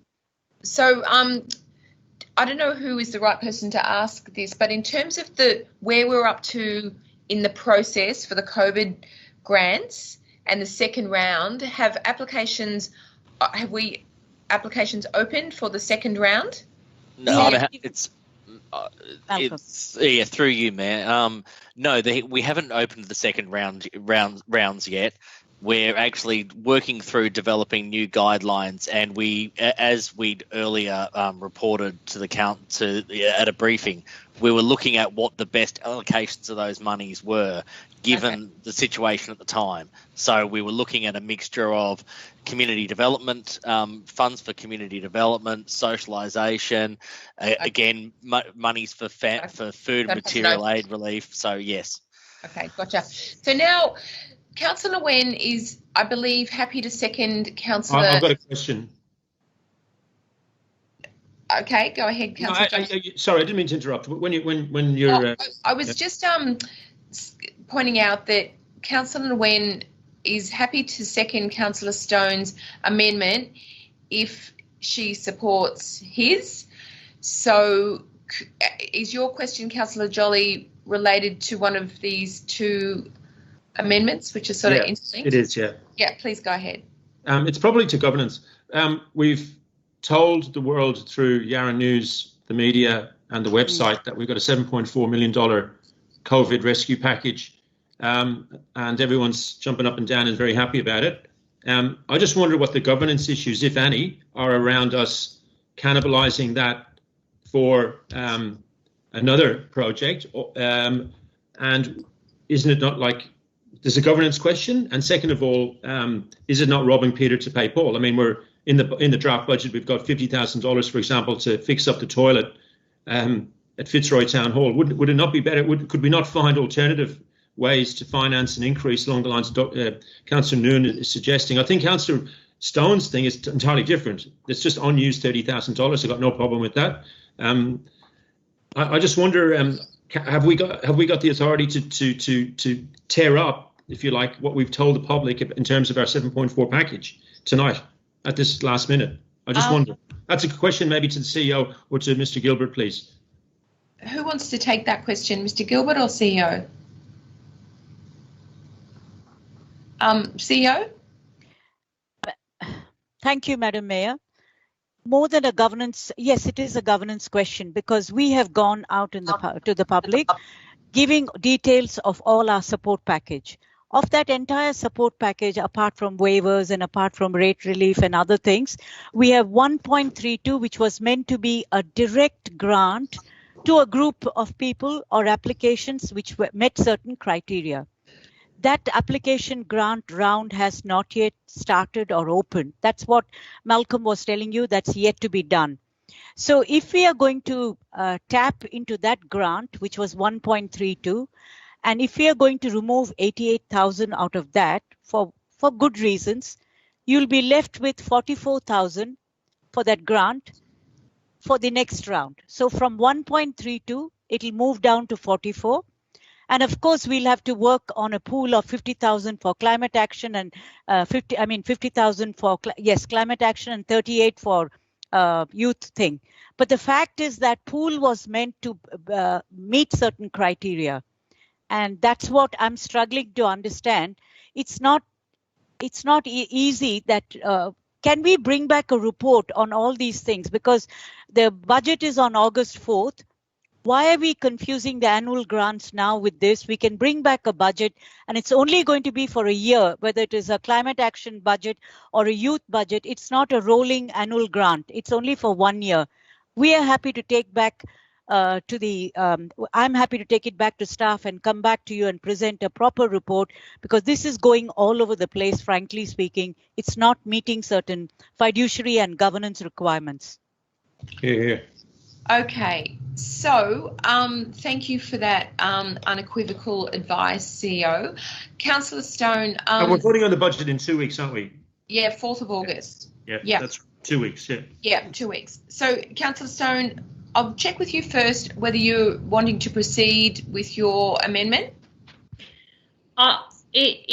If there was support and officers were comfortable, I would be happy to proceed with my original motion with just the 30,000 and leaving out the rest. But that's if there is support for it, and leaving out Councillor Nguyen's amendment. Okay, but I think we've just heard from the CEO that there are concerns with that. So when you say if there's support from the staff and councillors, why don't we just ask you whether you want to proceed with the full wording in yellow on the screen? Yes, I do, but I actually want to ask something the CEO said didn't make sense at all, so I need to clarify that. You want to clarify something about your amendment? No, that's not what I said. Something the CEO said did not make sense, and I need to ask her what it was. Before you proceed with your amendment? Yes. Go ahead with your question, Councillor. The CEO said the $1.32 million left in the COVID support package would be reduced to 44,000. If Councillor Nguyen's resolution went through, if you add 50,000 for climate action, if you add 38,000 for youth, the total becomes 88. 88 will be reduced from 1.32, which is left. You're only left with 1.32 million. 1.32 million. Correct. And if you take out 88,000, what will be left of it? Work it out. 1.2. I think there's a zero missing there. Yeah. Yeah, I think somebody million is left. Yeah. So, Councillor Stone, of course. To me, $30,000 going into climate action. 30,000. It's not 300,000. My apologies. Yes. It's negligible. Yeah. But it will make a big difference to community members interested in climate action, resilience, and recovery. Yes. And I don't think that is significant to the COVID pool. So I'm happy to move ahead with that. Is there a seconder? I'll second that. For that motion? Sorry, the amendment? Yes, I'll second it. Okay. Madam Mayor, on the Councillor Nguyen's thing, there is a resolution to put 50K towards youth under the COVID package. So can we just work on that and we will provide a report to the council? I guess my question would then be, if we keep talking about, I didn't really want to debate it through this format, but it seems like we are, is that, well, why hasn't that been spent then? If that resolution was put forward 3-4 months ago, is what we're implying, then why hasn't the money been spent? Well, like we have not what spent are we waiting for? We are waiting for applications and for criteria and everything. That a priority in terms of its application then, if we're sitting here debating $1.3 million of unused money? Okay. I really think we just need to deal with this motion. We've had, and we can, let's deal with this one. There's a mover and a seconder. Councillor Nguyen, do you want to formally move the amendment that you've foreshadowed in blue? I'm comfortable with Councillor Stone's. Do you want to formally amend it, or do you want to withdraw it? No. Well, I withdraw it, I guess. I don't think it's been put forward, but sure. Well, it was on the screen for a while, so that's why I'm just asking. So, Councillor O'Brien, do you have a question? Councillor O'Brien? Yes, I'm just wondering. I can't remember exactly what my question was. So, are we still able to tweak the budget in this August meeting where we could, for example, take $30,000 out of, the plan to pretty up the front of the Richmond Town Hall, or put in the toilets at Fitzroy, upgrade the toilets, or at Fitzroy Town Hall or something? Are we still able to, if we have to direct officers specifically where this $30,000 is coming from, are we able to do that through that process rather than taking it out of the pandemic response package that we have not yet allocated all of those funds for, but have a plan to do so in the second round of allocating those? CEO? Budget is in, Councillors, budget is in your hands. And this is a conversation for the budget round, but then I think some councillors are mistaking renewals, operation, all that is getting mixed up in this conversation. I would rather have that conversation during the budget round, because when we talk about toilets and others, they are renewal expenditure. They are not, and capital, they are not operating expenditure. Yeah. There could be other ways we can look at it. So I'm finding it very difficult to respond to some of these things which are technically a budget issue. And the budget issue has got clear delineation about OPEX, CAPEX, renewal, maintenance, new, discretionary, etc., etc. So just to be clear, going back to Councillor Jolly's point before about our public announcements and commitment to the COVID package, which had a dollar amount, if this amendment is passed, that amount will be incorrect because we'll have eaten into it. Is that correct, CEO? Madam Mayor, the 1.32 was what was unspent out of what we committed to the public. Okay. Yeah. Now, if 30,000 is taken towards a project which is like the pandemic, like climate action now, because that's also another emergency, it's your call. because you can then justify to the community. Even the addition of 50K is also your call, but we need to come back to you. My apologies about the numbers, but we need to come back to you for you to tell us that's the way we go, because this is not just officers on the run trying to get you some advice. It'll be a good thing for us to come back to you with the balance, with what is there, and then you can say, yes, we want to redirect it now. So, Vijay, am I understanding your comments on this item correctly in saying that you would prefer, for fiduciary reasons, not to proceed with these types of amendments, and you would prefer to come back with something that's more considered in a report or in relation to the budget? Is that what you're saying? Yes, Madam Mayor, because I believe if we take governance or anything, Councillor Stone. Mayor, I'm actually ready to speak to this motion. If you want to speak against it, I think you've got. No, I think Mr. Stone, it's really important for us to understand in terms of our responsibilities what we're doing here. So I think there's two more questions, Councillor Fristacchi and then Councillor Bosler, I believe. Councillor Fristacchi? Councillor Fristacchi, are you wanting to ask a question? No, I'm fine, thanks. No, okay, sorry. Councillor Bosler? Thank you, Mayor. And this could be through to the CEO. And I'll just put it simply, which is that could we, I think this kind of indicates that we need a report and that councillors are keen to utilise the remaining money in the COVID 1.5, the amount over $1 million that's remaining in the COVID funding, and could, I'm happy to put a notice of motion at the next meeting if that's the intent that brings that forward. But I think I agree with Councillor Nguyen that we should expend the money that needs to go in the youth sector, but also Councillor O'Brien and I had been discussing this in the arts sector, pulling forward the remaining COVID funding so it can be dispersed. And I think now in lockdown 2, now is the appropriate time for it. So possibly the CEO to respond to that about could a report be forthcoming on this matter? Yes, Madam Mayor, absolutely yes. I have heard you clear and strong. So we can bring climate action, we can bring youth, and we can bring arts, and then we can give you the balance. Unspent balance is 1.32 million. And then the report can say, after whittling away for youth, for arts, and for climate action, you're left with whatever money, and that will become the community resilience support. We have got only limited money, and we are trying to allocate one for the other. That's all we are doing. Okay, so I don't know whether Mr. Gilbert is on the line, CEO, but are there any fiduciary implications or dereliction of councillor duties if we were to proceed with the amendment in yellow on the screen?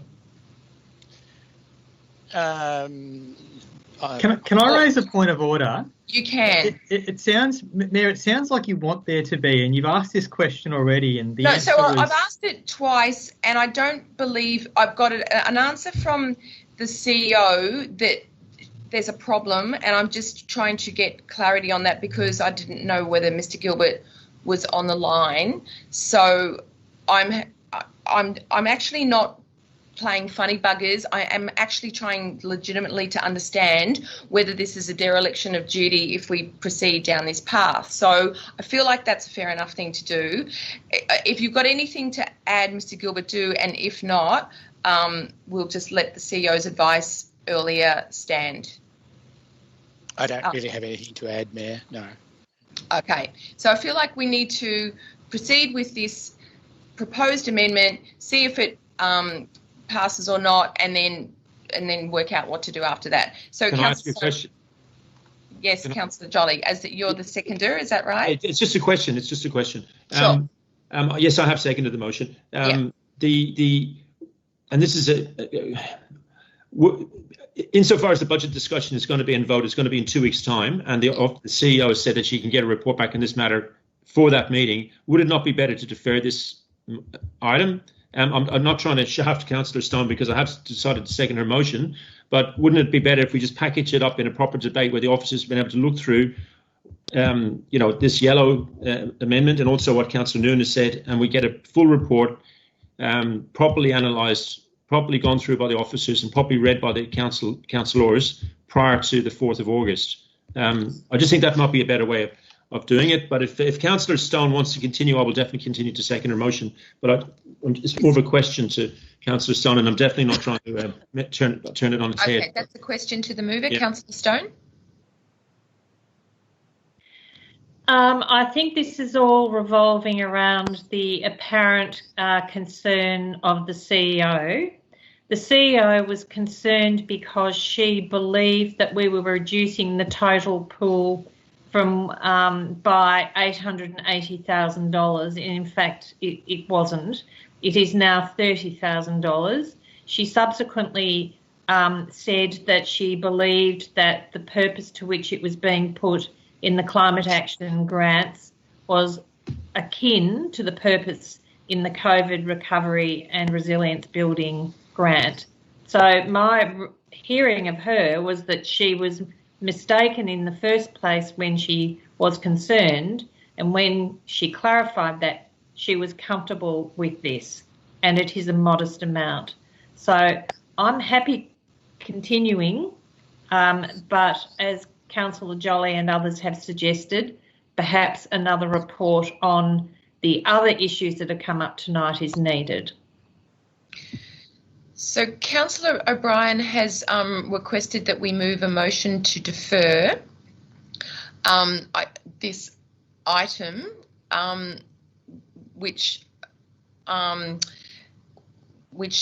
assume takes precedence over this motion in front of us. That's not quite right, Madam Mayor. No, there's a motion in front of Council. Yeah. And Councillor O'Brien's motion, even if it were to be put as an amendment, couldn't be because it's essentially opposite to Councillor Stone's motion. That now needs to be put to the, well, Councillor Stone needs an opportunity to speak. All right, so I'm assuming that what Councillor Stone's just said about what the CEO said is correct, so proceed with speaking to the motion, Councillor Stone. I think we've spent more than enough time on this, and I think it's almost been spoken to. This is initiating the annual grants and 3 other streams. I think we need to get on with it. There's people out there who could use these funds to great community benefit, incorporating resilience and recovery, as well as all the other community building things that these grants fund. Increasing it by a very modest amount of $30,000 from a fund that is as yet unspent and is intended for a very similar purpose to the climate action grants is acceptable in my view, and I really hope that we can just sign off on this and get the grants happening and out the door to our communities. Councillor Jolly? Councillor Jolly, you might be on mute. Apologise. Can you hear me now? Yep, go ahead. Councillor Stone's correct. It's a small amount of money. It's $30,000, and in the context of a multi-million-dollar budget, it's not going to make that much difference. I probably would have preferred if we rolled it all up into a deferral motion for next week, but because it's such a small amount of money, I'm very happy to second it. And I would encourage all councillors, when they have bona fide changes, additions, subtractions to the budget, it'd be great if we could get a little bit more notice, because I'm not talking about Councillor Stone here, by the way, but just in general, I just think it's the biggest decision we make every year is around the budget, and it just seems to be a bit of a tendency to have last-minute discussions over like quite a lot of money late at night, and I just don't think that's good governance. And anyone at home watching this tonight and maybe last fortnight might think, well, what's going on there, I just think, probably I'm the last person to have any credibility on this issue, but, I just would ask councillors to think about that matter and look forward to the discussion in a fortnight on the budget. But thank you, Mayor. Thank you. Would anybody like to speak against the motion with its amendment? I can't see everybody, so if anybody would like to speak against it, just please go ahead. Okay, I'm going to speak against it just because I'm conscious that we made a commitment to the community about our COVID response package, which people spoke very passionately to.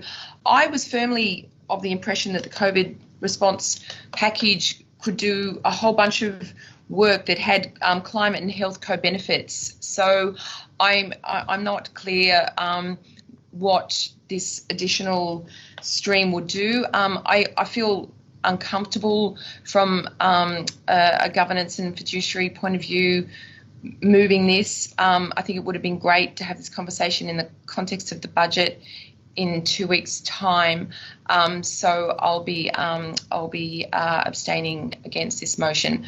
Would anybody like to speak for the motion with its amendment? I can't yell out. I will, Mayor. Yeah, go ahead. I think that's Councillor Searle. Thank you. This motion isn't taking any funds away from the COVID package. This is reallocating funds that haven't been spent to a stream which is fundamentally akin to what was in the COVID package. So we're not robbing Peter to pay Paul. It's a good motion, and these are funds that were going to be spent anyway, hopefully, and we're making them a bit easier to access now by including them in the annual grants process. So there aren't any governance or fiduciary concerns here, and I encourage councillors to support the motion. Any other speakers against? I don't see any hands. I don't see anybody. Right of reply, Councillor Stone? Yes, no, I was just going to say, sorry. I did want to speak against. Go ahead, Councillor O'Brien. I'm not sure if I'll vote against, but I do think that this is actually taking funds out of our COVID response package, and I completely support providing more funds for climate emergency community activities and things, but I think that we can do that as well as maintain the COVID response package. However, I'm not sure how I'm going to vote just at this moment. I'll hear how it's spoken to support. I think, would anybody else like to speak for the motion as amended? No, then right of reply, Councillor Stone. Oh, I think really everything's been said, but the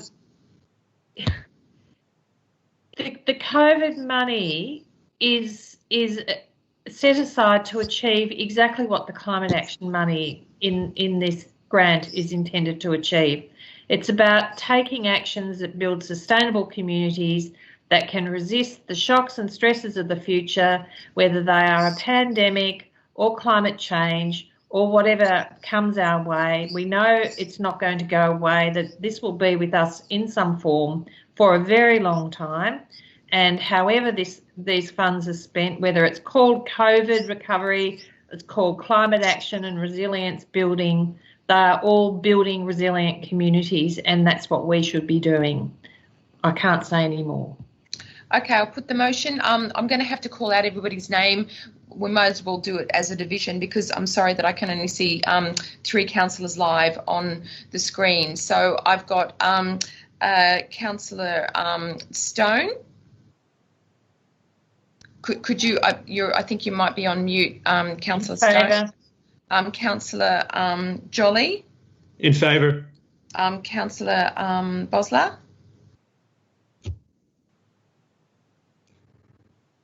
In favour. Councillor Bosler in favour. Councillor Nguyen.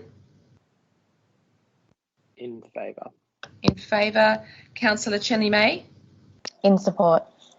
Councillor O'Brien. Support. And Councillor Fristacchi. Abstaining.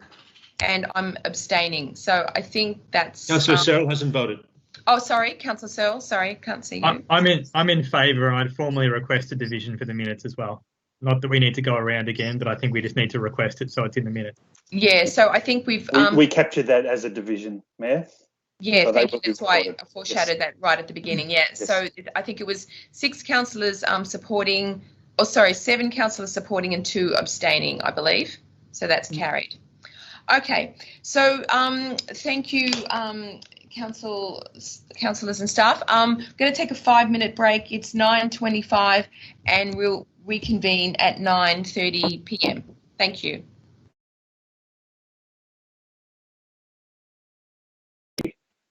Welcome back, everybody.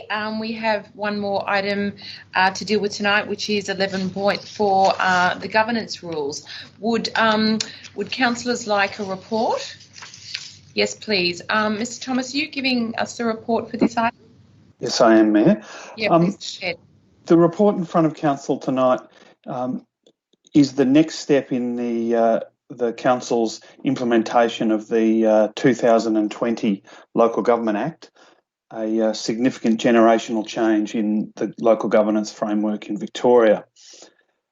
The piece of work before Council this evening is Council's proposed governance rules and accompanying Council meetings operations policy. And the report seeks that Council place a set of draft governance rules on exhibition in order to collect and gather more community feedback about the way that the meetings in particular can be run. It proposes a series of changes and a series of also embeds into policy and our governance structure for the first time a number of Council's long-established transparency mechanisms. And I won't go through the report because I'll take it as read, but the recommendation before Council this evening is that the draft governance rules and draft Council meetings operation policy be placed on exhibition, with that exhibition to extend from tomorrow through to the 9th of August in order to collect more community feedback, which together with feedback collected internally and from councillors in a process that's already commenced, would then be brought back to the Council for a resolution on the 18th of August. And I'm happy to take questions. Thank you for that concise report, Mr. Thomas. Councillors, any questions? I don't. Oh, Councillor Searle, go ahead. Thank you. I sent through a few questions over the last couple of days, and I think thanks to the officers for their responses on those. Clearly, we can make changes after consultation, and we should make changes after consultation. But I just had a question specifically about a section on foreshadowing motions, and I'm just trying to find the number of that. But I think the officer knows what I'm talking about, and I just wanted to ask.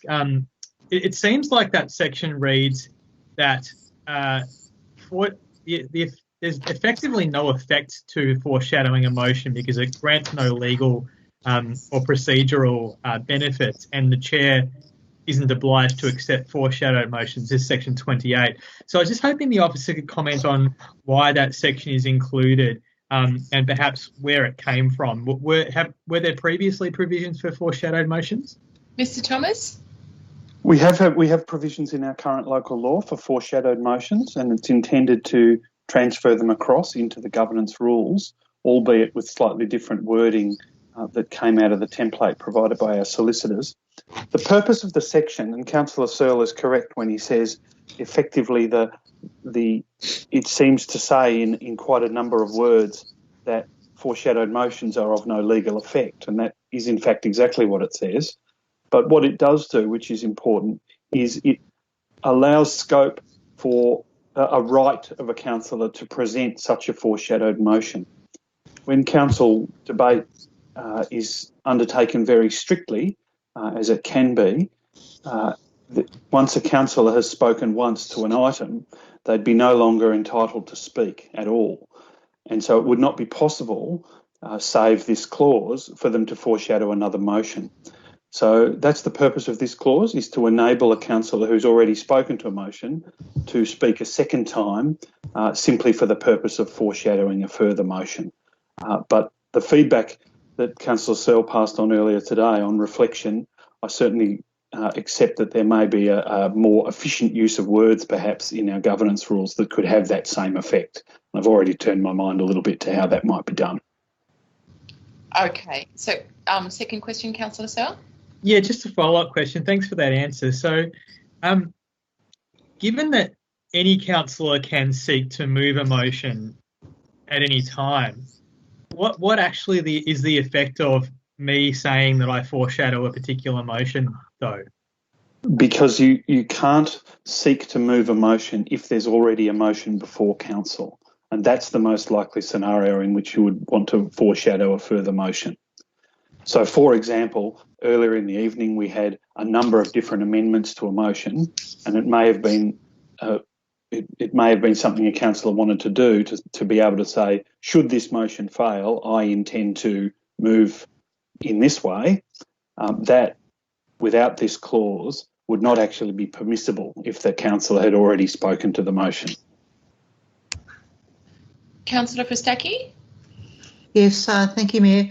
I note the officer's response that various issues have been raised by councillors can, together with the community input, be dealt with at a later stage. I note that. But I note in particular in relation to clause 58, which relates to amendment of the minutes. It's a fairly complex clause, and one of the range of suggestions made by myself was whether that could be simplified by referring to, rather than restating about moving and seconding motions and so on, that it simply referred to the earlier clause. And the Governor's Officer has, Mr. Thomas has come back and simplified it to a degree. And I just wonder if wouldn't it be easy for the community in terms of consultation to have a more simplified clause put out than the more complex one that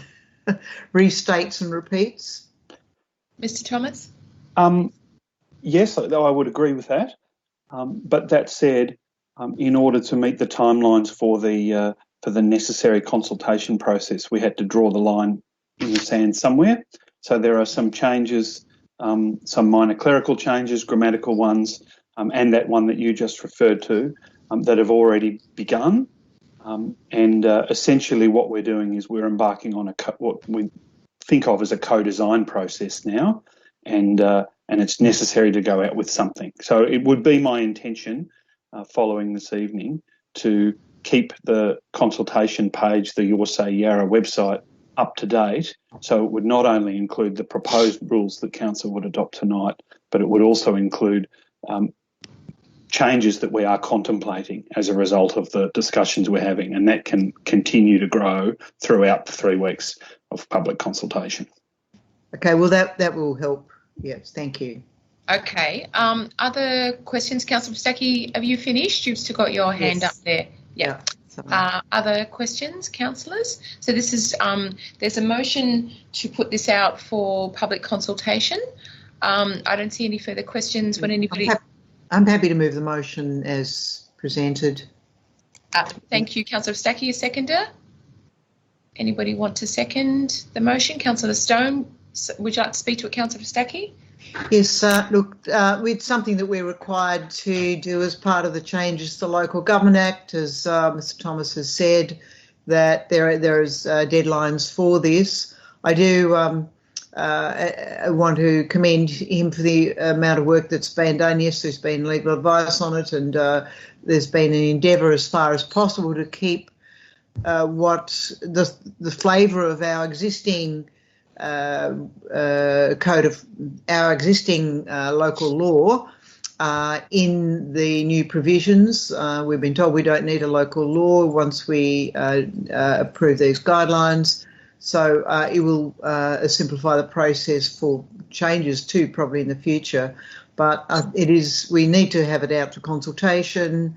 I'd be interested to see whether we get much response, but it is an important process, and look forward to the final outcome when it comes back to us. Thank you, Councillor Stone.